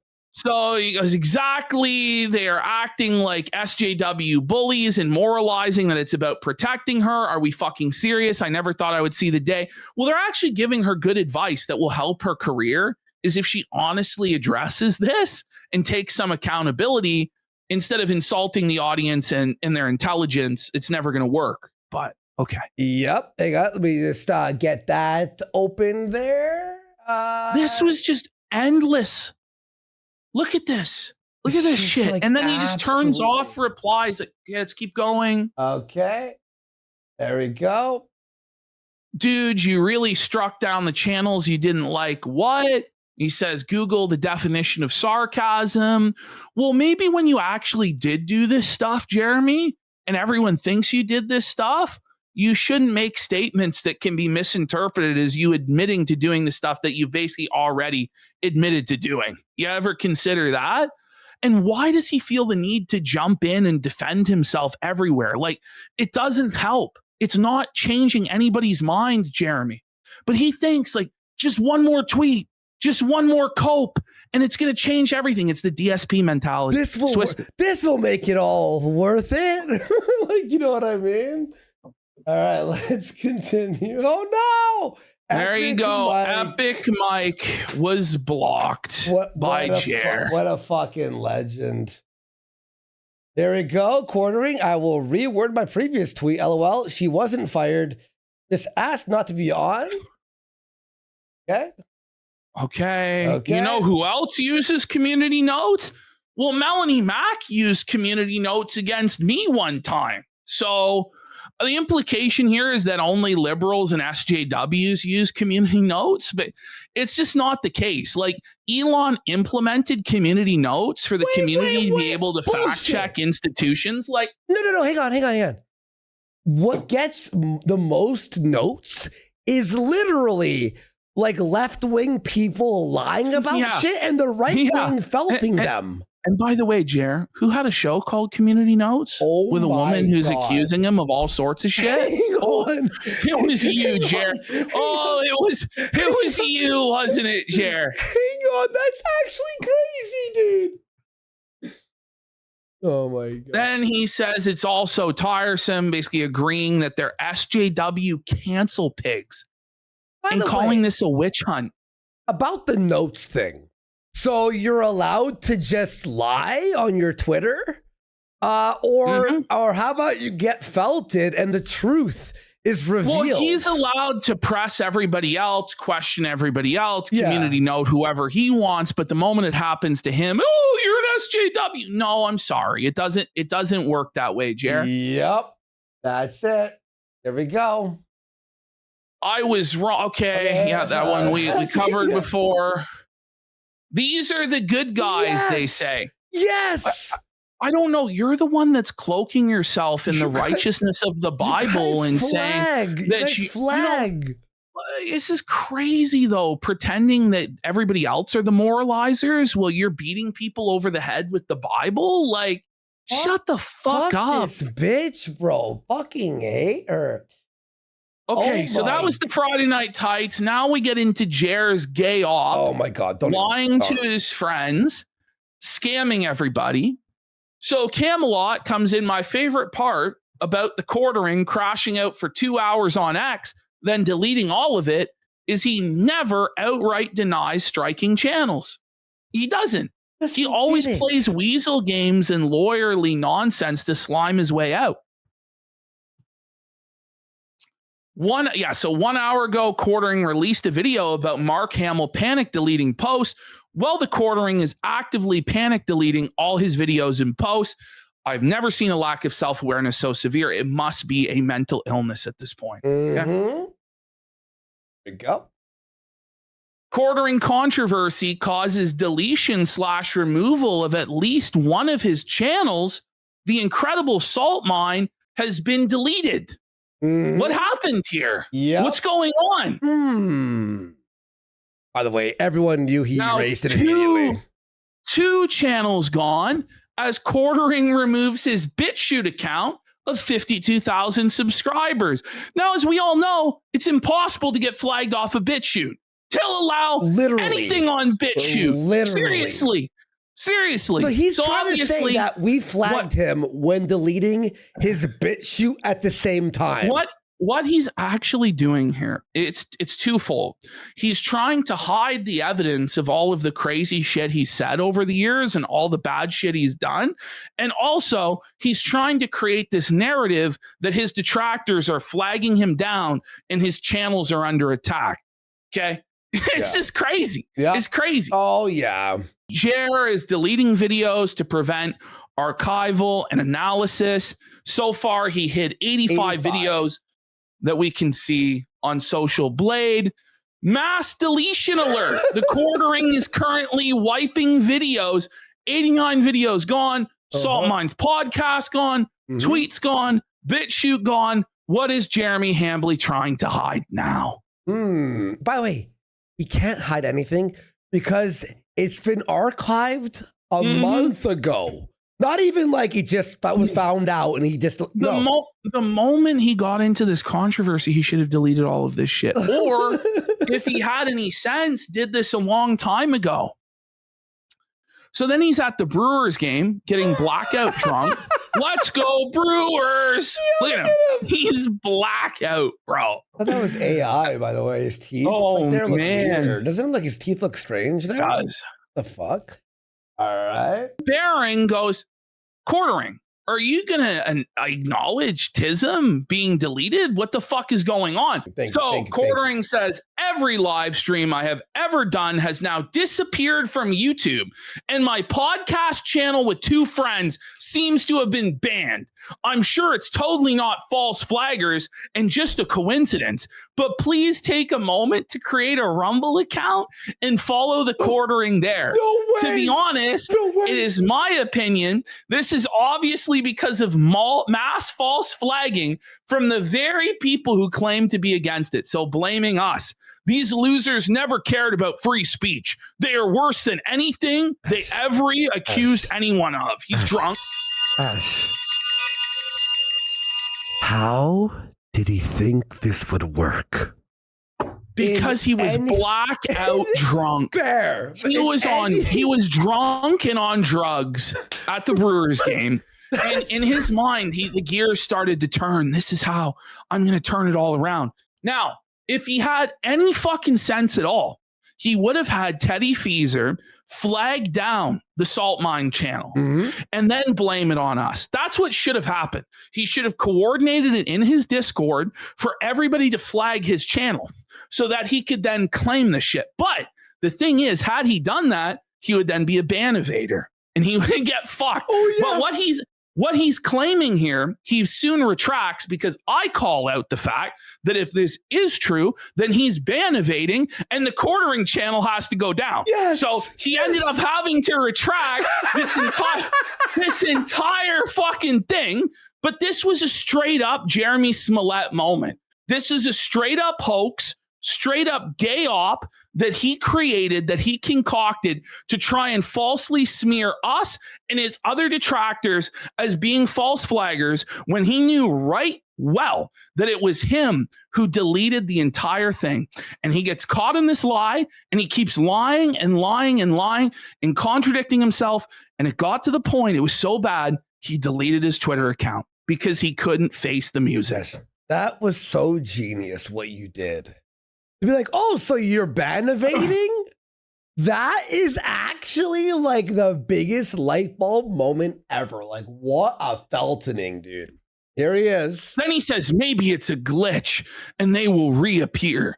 But based on everything going on, I'm not confident. What do you mean everything going on? Did you get an email from YouTube? Yeah. By the way, this guy says it's still showing I'm subbed. Yeah. It says this channel's not. Of course, that's so weird. Stop it. Stop it, Jer. Stop it.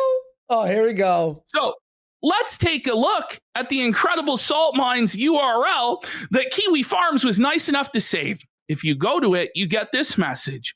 This channel's not available. That's the message you get when you delete the channel. Now, when you go to Kino Casino Clips URL, you get this message. This account has been terminated for a violation of YouTube's terms of service. So within an hour, the entire narrative was completely 29 minutes. 29 minutes. How he thought he would get away with this is beyond. It's beyond. Shuan Head just comes in. But we can see when a channel or video is flagged down versus when the owner deletes it themselves.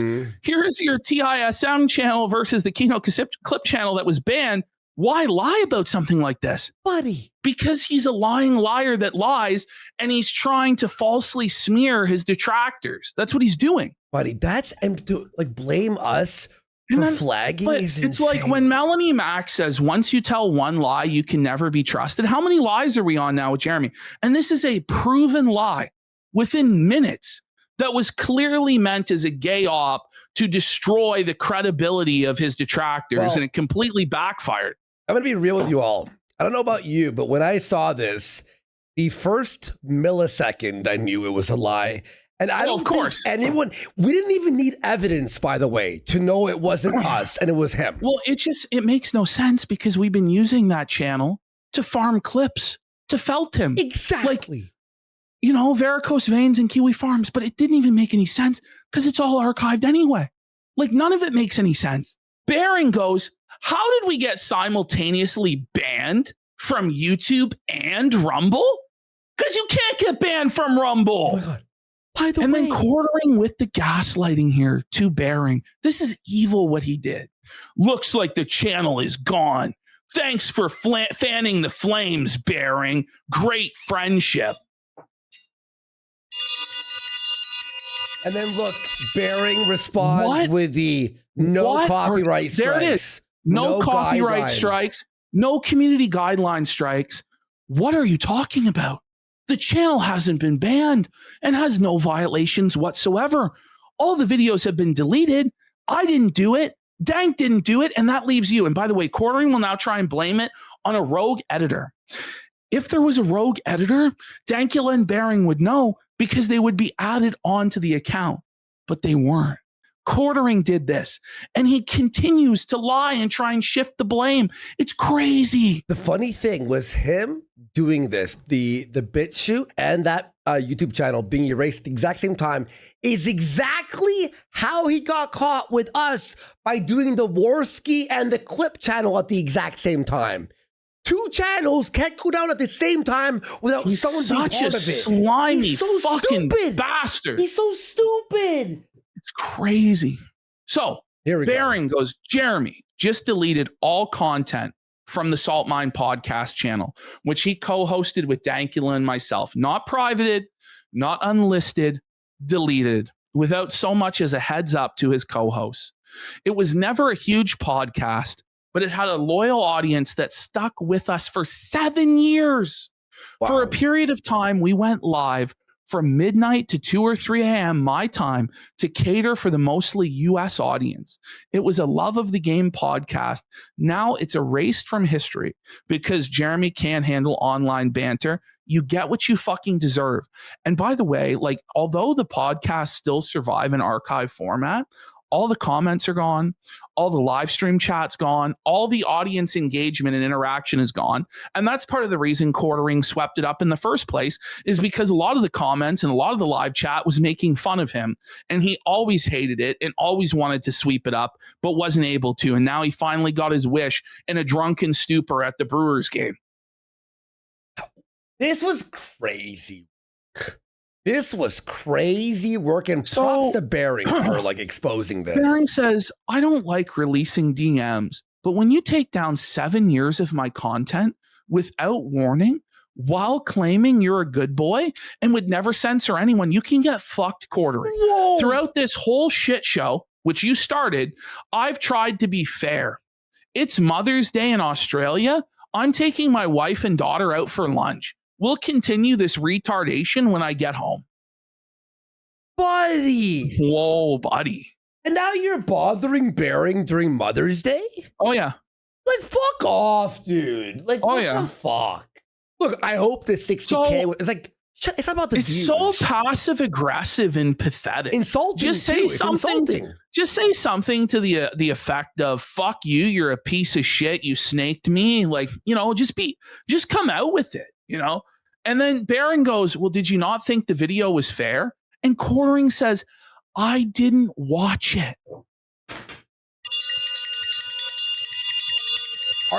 So then shut your mouth. And look, you can tell by the way he's typing, by the way, that he's also black. Oh, he's blacked. Yeah, he's blacked. Yeah. The fact that it was even made was wild. 10 years friendship equals 60,000 views. LOL.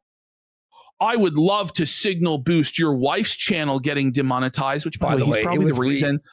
Ash, it was remonetized 2 weeks ago. If they were friends, maybe he would have known. He would know then. Maybe he would know that then. Yeah. But I imagine it was probably his fault. It was demonetized in the first place. Yep. And that's him like posting the casino birthday card and laughing. Ha ha ha. Yep. I really hope she gets it back, but I can't because I'm the wrong voice now. And he goes, yeah, I think you should watch it, mate. He says, pass. Then fuck off.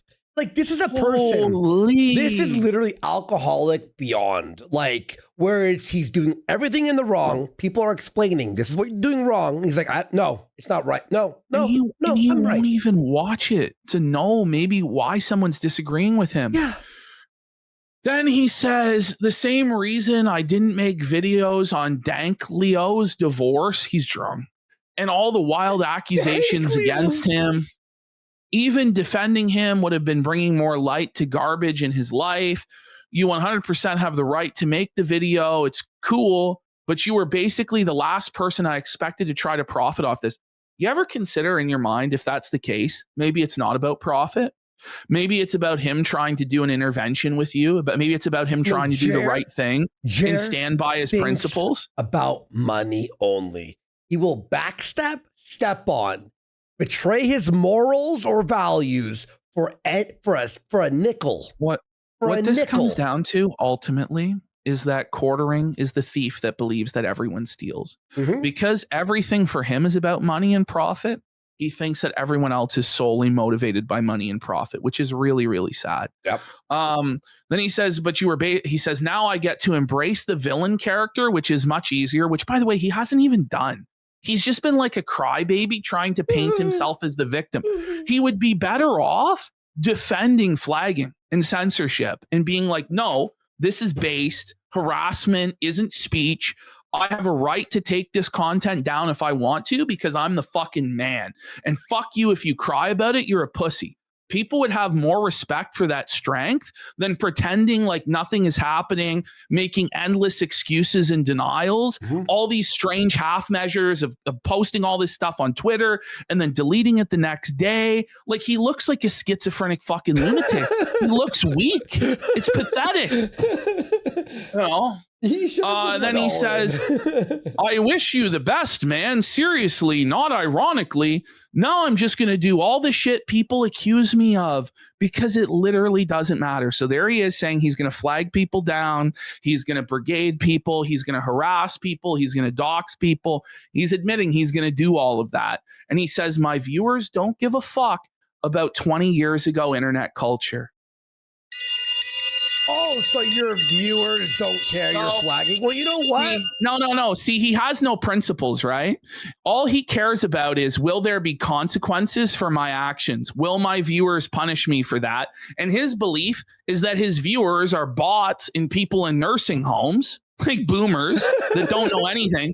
So in his mind, yeah, they won't care if he does harassment campaigns or doxing campaigns or flagging campaigns or blackmail Sydney Watson or anything like that, because he'll just get away with it. So for him, he has no actual principles. It's all about whether or not he can get away with it, which, buddy, you're not going to get away with it. Then Bering says, if I wanted to profit off of it, I would have made a bunch of videos from the minute this kicked off. I waited until I spoke to both sides and I released a very measured statement because I was being dragged into this. You weren't being dragged into Dank's divorce. I didn't bring any personal stuff into my video. In fact, I stated I was staying away from the peripheral drama. You really should watch the video before you get all pissy about it, man. Belted. Absolutely mangled there. Whoa, buddy. Are you thinking you're going to flag channels? Yeah, I'm flagging everyone. I'm calling my rep. Everyone's getting banned. He's trying to say in jest, but he did do that. He did. We saw the reports and we saw the channels going down at the same time. Stop it. Stop, man. And I bet you now, too, he's going to like start actually like flagging 10 times more. How much? Oh, yeah. 100%. Oh, yeah. Then, you know, Bering says, you need to calm down and stop drinking, mate. Go watch my video. He says, nope, everyone is cooked. Remember, I can ban anyone I want. It's on. Like, this is crazy because he's actually, in all seriousness, in all seriousness, he went to Josh Moon and said that he can get any channel he wants taken down. And he did. All he needs to do is make one call to his YouTube rep, and it's curtains for them. So then when you make comments like this, of course people are going to say that you've admitted to it, because you have now multiple times. So Bering says, listen, you sound like an irrational woman, this is an insult to women. Like, this is like a schizophrenic mental patient. Oh, this is beyond women. Like, come on. You're coming at me for a video you didn't even watch. If you did, you'd realize I want the best for you. And then he goes, you called me a fucking alcoholic, which is insane. What's insane, Jer, is you claiming you didn't watch the video and then referencing something he said in the video. So you did watch the video, but we all know you're an alcoholic. Ash, what's insane is being surprised. Someone called you an alcoholic when you're drunk all the time. We caught you with the bottle of Fireball in your hand after you said you quit drinking. You know what's funny? Bering in his video said that he had a problem with alcohol 4 years ago. I had a problem with alcohol years ago, and I've fucking knocked it off. Jer, you are the fucking biggest alcoholic I've seen in I don't even know how long. There's clips of this guy saying, like, if a day ends in Y, I'm drinking. Which is amazing to say he drinks every day. Like, there's multiple clips of him saying, like, he drinks like 5 days a week. And, he's misspelling. He's deleting tweets. He's spiraling. He's drunk on stream. Listen, he's mushmouth. If he wasn't an alcoholic, he needs to be checked into an asylum or the hospital, because he clearly has something wrong with his brain then that's quite serious. But he smashed those pills, the Xanax, and then drank a fucking sex on the beach at the game. Like, what are we doing here? So that was the end of it. Then Quartering says, what does this even mean? We gonna do a new episode? I'm ready. So disingenuous. And then he wonders why people are pissed at him. You're the one crying bloody murder that the archives got flagged down, man. What do you mean? And here we go. So Flash just points out, if it was flagged, it would say for policy violations. Quartering thinks he can delete stuff and cry victim. He thinks everyone's as dumb as him. Okay? This is worse than a toddler's lies. It is. Eating cookies. It really is. It's like, bro. Yep. And I just point this out. And then the retraction came within a few minutes. If this was true, which it isn't, he deleted it himself. Isn't he now an admitted ban evader on YouTube? Exactly. Playing real retarded games, Jer. Mm-hmm. I think it wasn't even 4 minutes later that Quartering then retracts because he realized he was checkmated and was going to lose everything. So then he goes, looks like this is 100% my fault. You think? You think?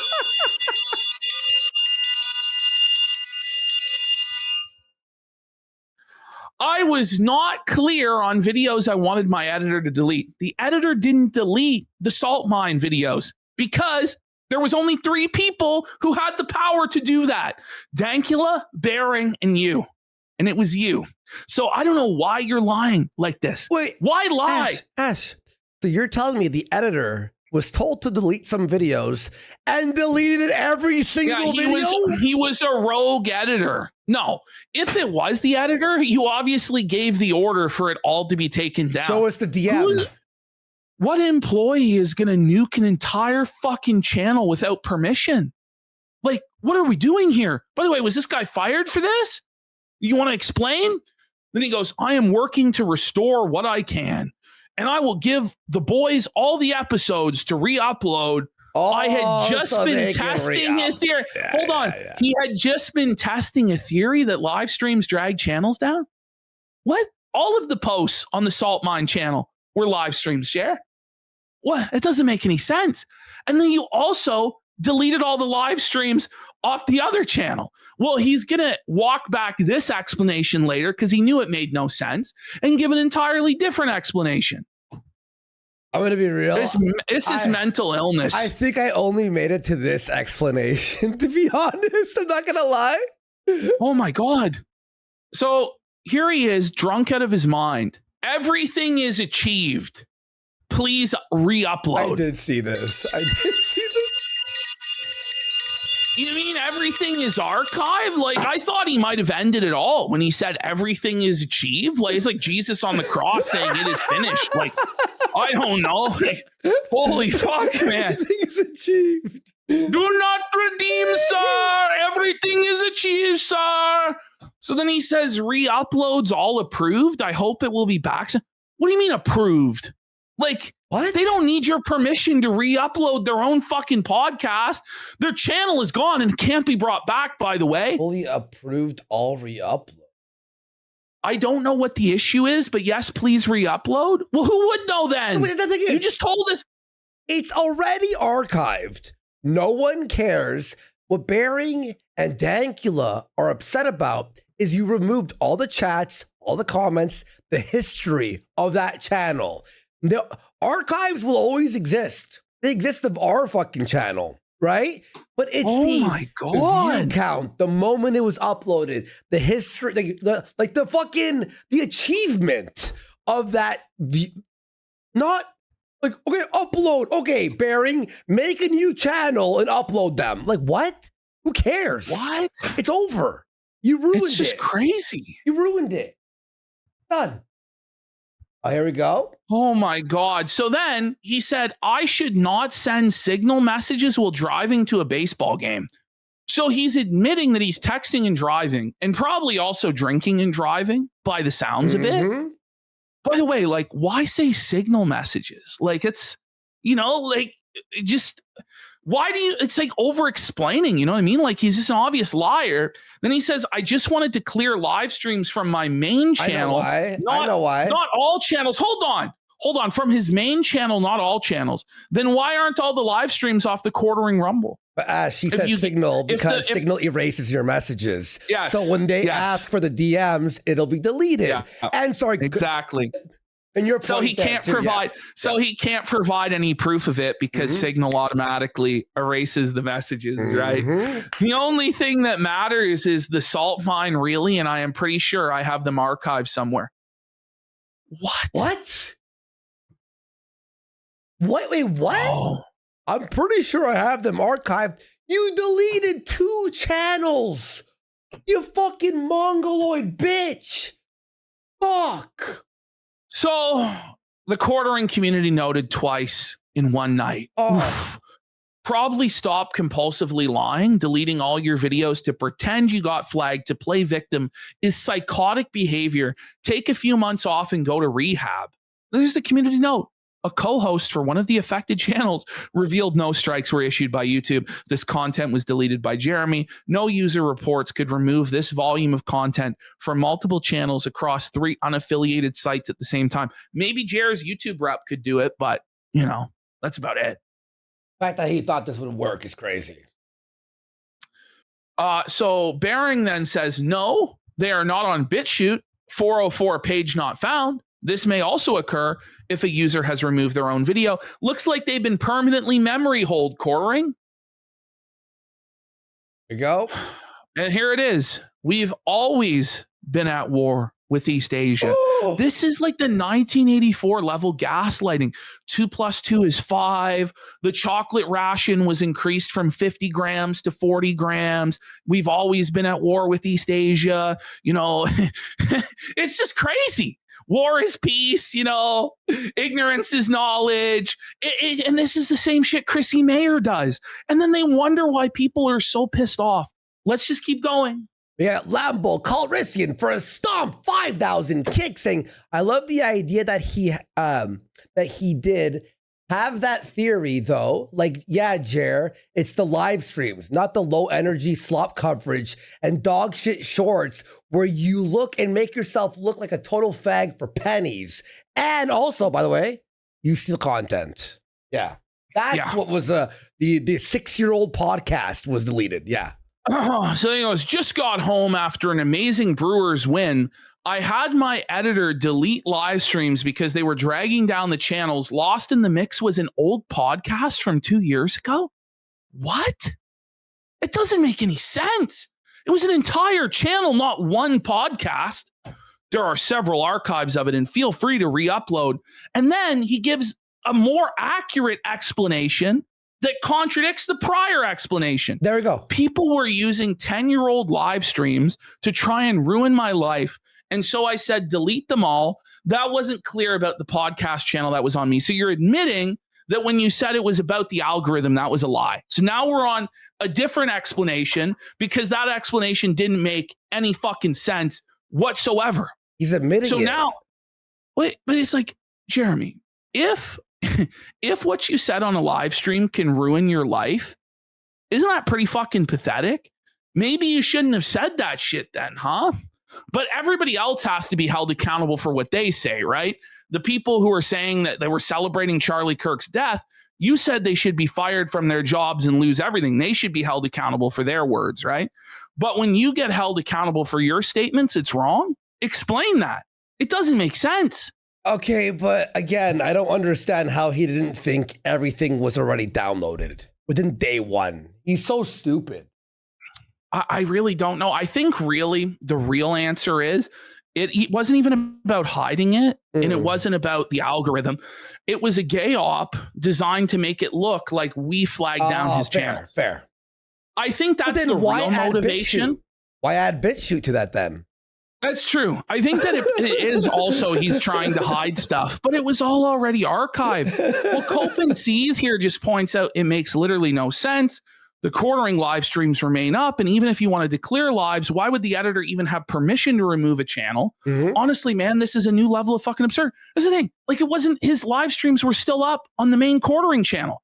They were just removed from Quartercast, Hambly, and they were still up on the main Rumble. Like, none of this makes any sense. It's drunk. That's all I can say. It's just drunk talking. So then Bering just points out the complete insanity of all this. In the space of a couple of hours, quartering went from the haters got our channel banned to this is Bering's fault for fanning the flames to it must be a YouTube glitch that is simultaneously deleting all of our videos from Rumble somehow to it's totally my editor's fault. That rascally editor did this. Whoopsie. Stop it. Get some help. The fuck? And by the way, he was noted here as well. Yes. He was noted there as well, like instant. So Dankula wakes up and he's pissed. For fuck's sake. Love waking up to seeing years of work going right down the fucking tubes. The salt mine has been completely deleted on multiple platforms, all episodes. If me and Bering can restore it, we will. But that was shit tons of episodes. And I doubt we can get them all back. Well, they are all archived, but it's just the channel's gone. So he says, I have a rule of taking things to DMs with someone I have a history with.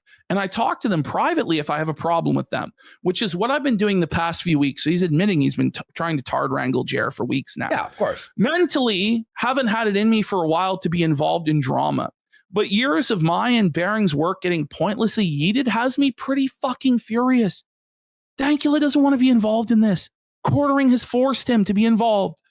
He says, and I understand that it wasn't some major popular podcast, and we never even really advertised it to grow it, and that it ended up becoming a big meme with the show where it was like a secret special show for the small audience of the real G's who followed all our work, and it's genuinely such a waste after all that work we put in.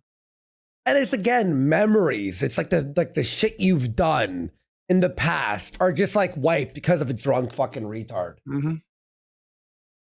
It's such an unforced error. There we go. And it's so all saved. It's all been archived, and I knew it was archived. Then Jer must have known also. I don't know what he was thinking. Maybe he didn't. So then Dick Masterson of all people comes in. He also preemptively said he used Signal to message his editor, knowing that people would demand proof, even though no one ever says they use Signal specifically. Yeah. Well, it was deleted because Signal. And then Josh just goes, imagine deleting something made by and then lying directly to your own friends only because you're so afraid of all the dumb shit you said yourself. It wasn't his to delete. Dankula and Bering made it with him. Now who the fuck will ever work with him? Dented troglodyte? Well, probably Chrissy Mayer.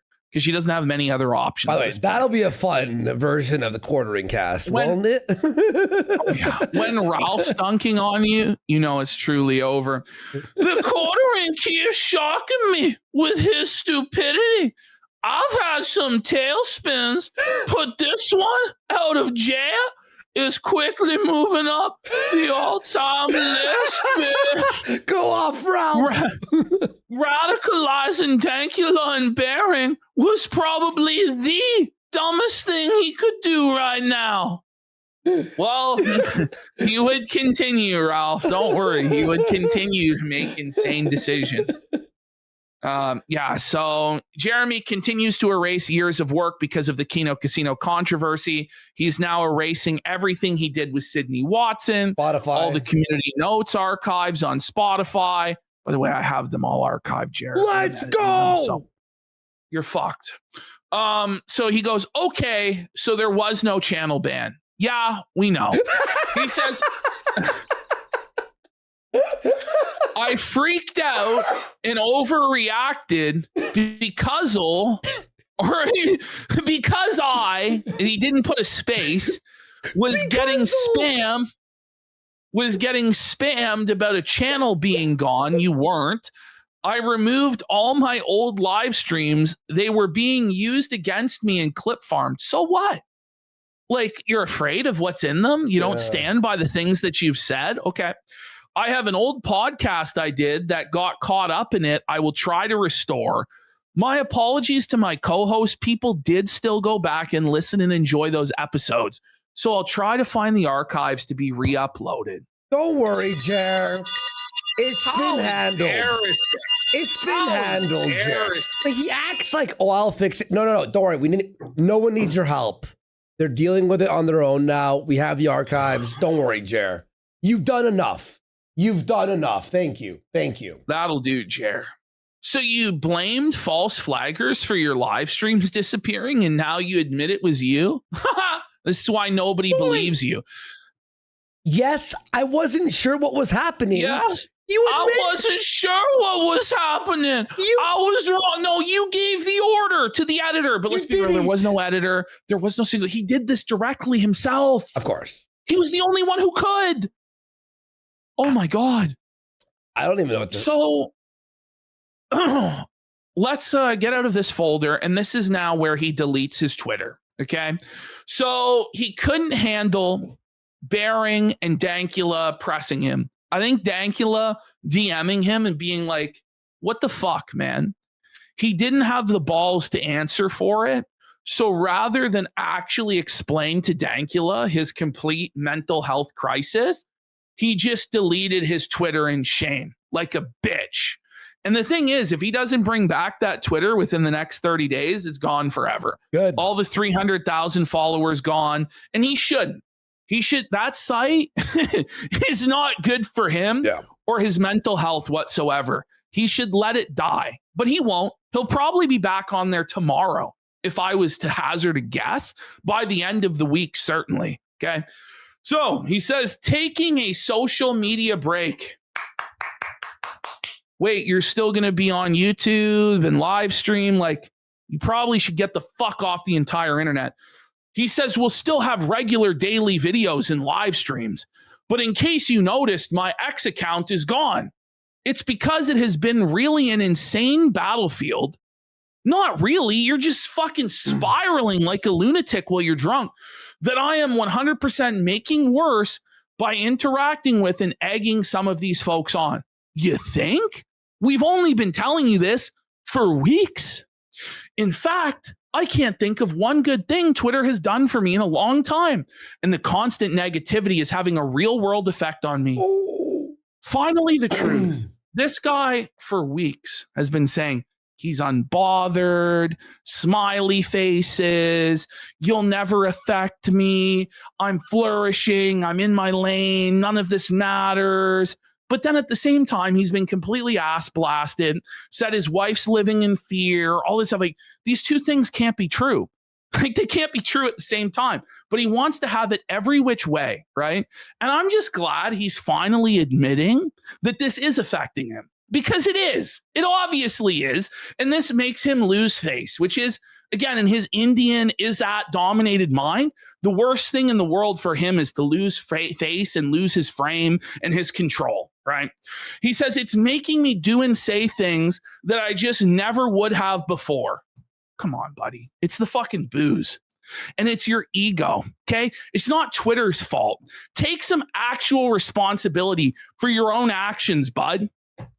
He won't. Holy shit. Oh, by and the way, I can see it's become Ash, a problem for me. Update.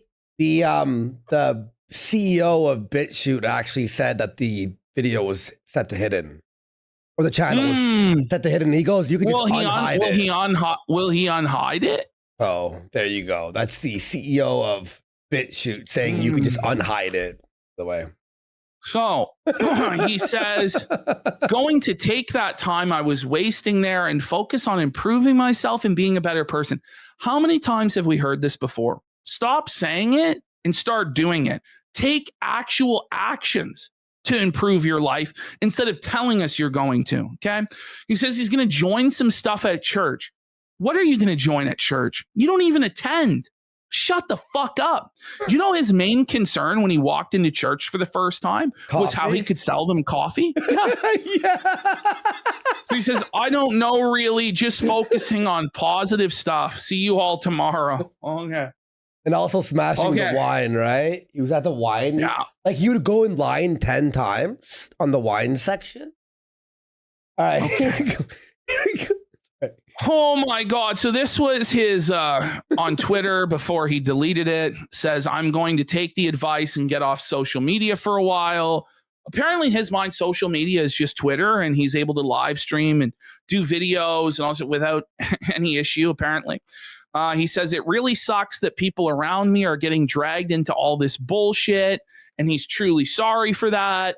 He will stop antagonizing the mob. I really doubt it. And it's not the mob. Like, this is insane. You're the one. Anyway, because it only makes it worse for them. I didn't really know how much bullshit others around me were dealing with, and I am sorry. Didn't you say that your wife was living in constant fear and couldn't even answer the door?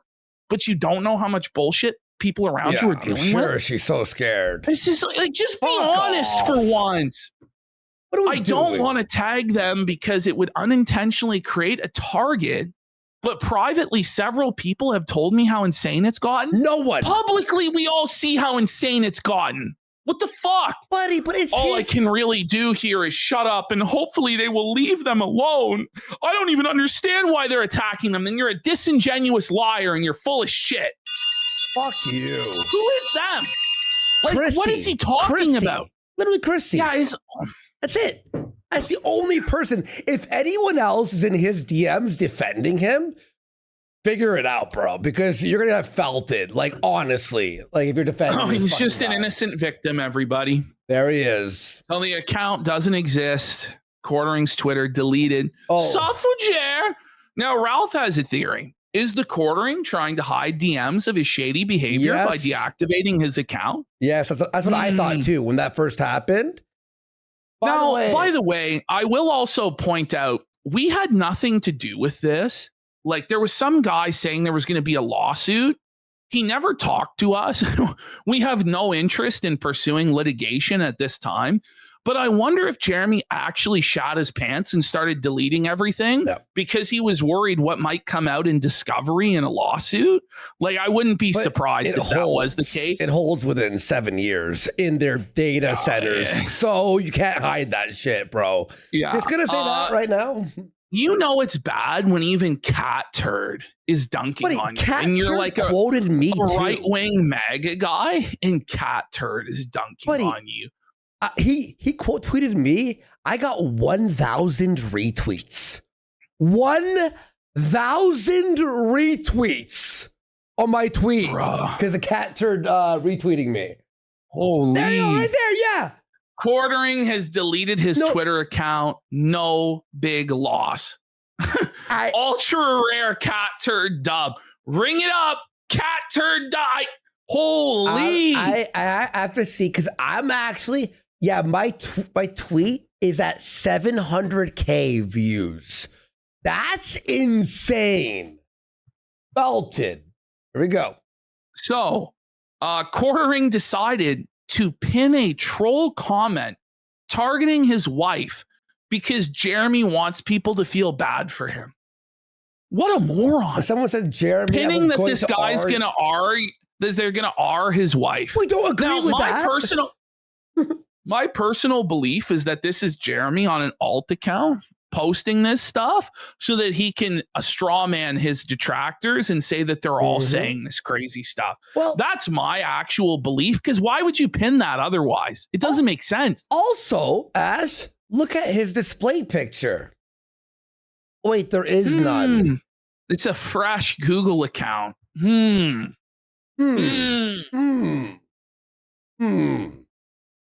So Jeremy is spending his break from social media reading and deleting hate comments on his own post. He's going through and censoring everybody and arguing with people in there. And then, of course, Quartering said that he was taking a break from Twitter. But a few minutes ago, Jeremy posted a video on his other channel and showed that he's still browsing Twitter on a sock account. Yes. What happened to your break? You can see him there clearly signed into Twitter. He's not browsing outside of an account. I saw video version too. So he's doing that he too, lied. Then Hannah Claire locked down her comments. Hannah Claire now officially sweeping for Quartering. HCB has locked down her replies on X. Her two most recent posts are now limited. And then she would not appear on the Quartering show on Monday. And in fact, she will not be appearing until November, apparently now, which we're going to see on Quarter. She's gone. She'll never be back on November. Come on. No. HCB, what the fuck? Like, wake up, bitch. Now, this is very interesting. And I took this with a grain of salt, but with all the other developments surrounding Camelot and the Sydney Watson DMs and everything, I'm starting to believe this might actually be the case. Camelot says that somebody close to Quartering, I'm not sure if this is one of his editors, one of his close family friends or a family member or whoever reached out, maybe the bull himself, Mr. Sellers, reached out to Camelot and gave him some very interesting information that Jer is very close to insolvency and might be bankrupt very soon. That might explain his behavior. Let's have a look. By the way, these are all theories I had like independently from this. Roll on. I have some DMs. I can't share the DMs because I've been talking to the people, and I've had some other things from other people who have talked to Jeremy personally. And let's just say, stuff's getting bad. Woo. Personally, it is, and that's all I can say. He'll say, but more. He'll say more. They're not going to keep you up when you have $20,000 a month in a nut. His mortgage is $10,000. Yeah, that's brutal, bro. When your basic necessities of life are $20,000 a month or more, that's tough, man. And your income is not matching that. So every month you're going 5 figures into debt. That's bad. He pays Melanie Mac $4,000 or $5,000 a month. Pays Hannah Claire $4,000 or $5,000 a month. Can I just say it's $8,000 a month on like the most. I actually think it's double that. I actually think I'm pretty sure Hannah Claire does 4 shows at $500 a pop. So she's getting $2,000 a week times 4 is $8,000. And then Mel is getting half that. She's getting 4. Unless so I think he's it's like reduced it. Well, I think he's had to increase it to keep them, to be honest. Then he has every other thing he's currently financing. 25, 30 grand a month. He's making 3. Like the cars, the Cybertruck, all his other cars, the maintenance for his fish tanks and his, the orchard that the orange orchard, or the tree farm that he apparently was going to start, the studio he's apparently building, the car. Remember the car wash? He said he was building a car wash. Yes! He was building a studio compound with a built-in car wash and a bowling alley as well. Did you remember that? He pays for like the highest level of dog food and pet food for, You know, his multiple dogs, multiple cats. Like, I think he said something like he was spending $1,200 a month on dog food alone. Yeah. I remember that. Yeah. I might be wrong about that number, but I think it was $1,200 or a month grand on dog or something. food. But yeah, it was something like around there. Yes, for sure. 100%. You know, and so it's like when you live, he's living his lifestyle beyond his means, not just at the limit of his means, but beyond his means and going into debt. And he just always thought that the money would come in the same as it always did. And now that it's dipped, he's panicking and freaking out. Again, remember the last show? I saw his leaked $50,000 a month from like 2022 or 2020. And people want a Camelot sticker. Yeah, I know. Look at that. I know. Let's get 10 subs for him then. So he's been putting in some work. Oh, he's great. He's amazing. He's fucking killing it. But I predicted with like all the math, I'm like, it's probably $4,000 a month. And he'll confirm that and actually say a crazier number. $3,000 a month on YouTube and nothing else. Oh, yeah. You hear that? Look. He's making $3,000 a month on YouTube and nothing else. I bet you it's lower now. I bet you it's actually lower because remember, he's paying for ads. So he's making $10 a month on YouTube. Yeah. My man is fucked. My man is Great. on the border of bankruptcy. Ooh, let's go. Oh, it is true. Let's go. It is true. Fuck you, Jer. Do you think I'm making this up? Nope. How do I know this? Interesting. Very interesting. Oh, it's someone just gave him the rundown about the truth. Like someone's like, listen, I don't know I don't know who it would have been. So I take it with some grain of salt, but I think it has more credibility, especially after Sydney Watson and apparently other people were speaking with Camelot directly. Mm-hmm. I think it's very plausible that this is actually the case. You want to know my theory? I don't know if it's true. It's one of his editors he had to fire. It's got to be because the editor had access to the back end, right? The editor saw the income. But would he tell the editor his like monthly expenses? Maybe to make excuses for why. I know this for a fact. If you have a manager who could adjust and upload videos, they're able to see your back end, including your income. Ultimately, somebody did point out in chat, it is still speculation without a definitive source, but I do want to believe. Speculation. By the way, we got Ziggy for 50 subs. Let's go, Ziggy. Big support.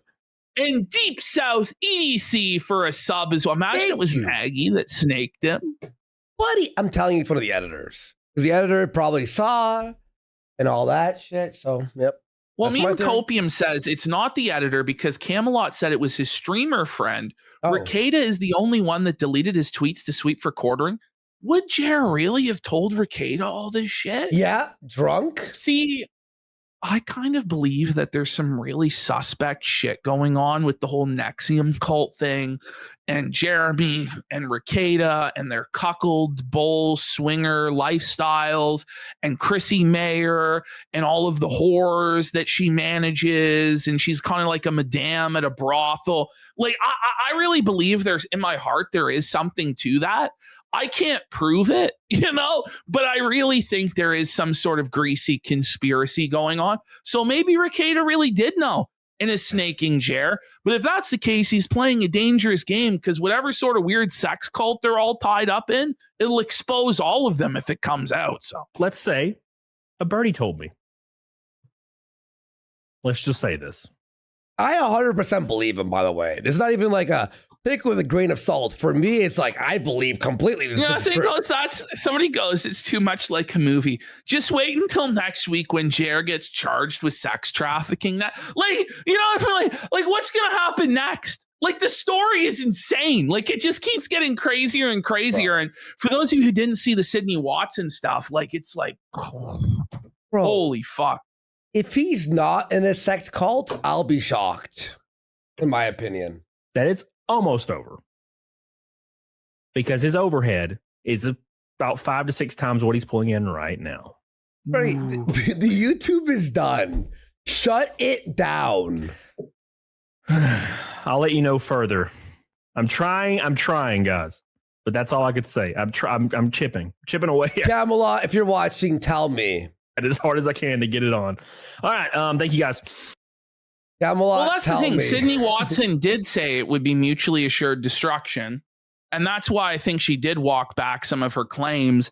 And you just got to wonder, what does that mean? Like, what is there to learn?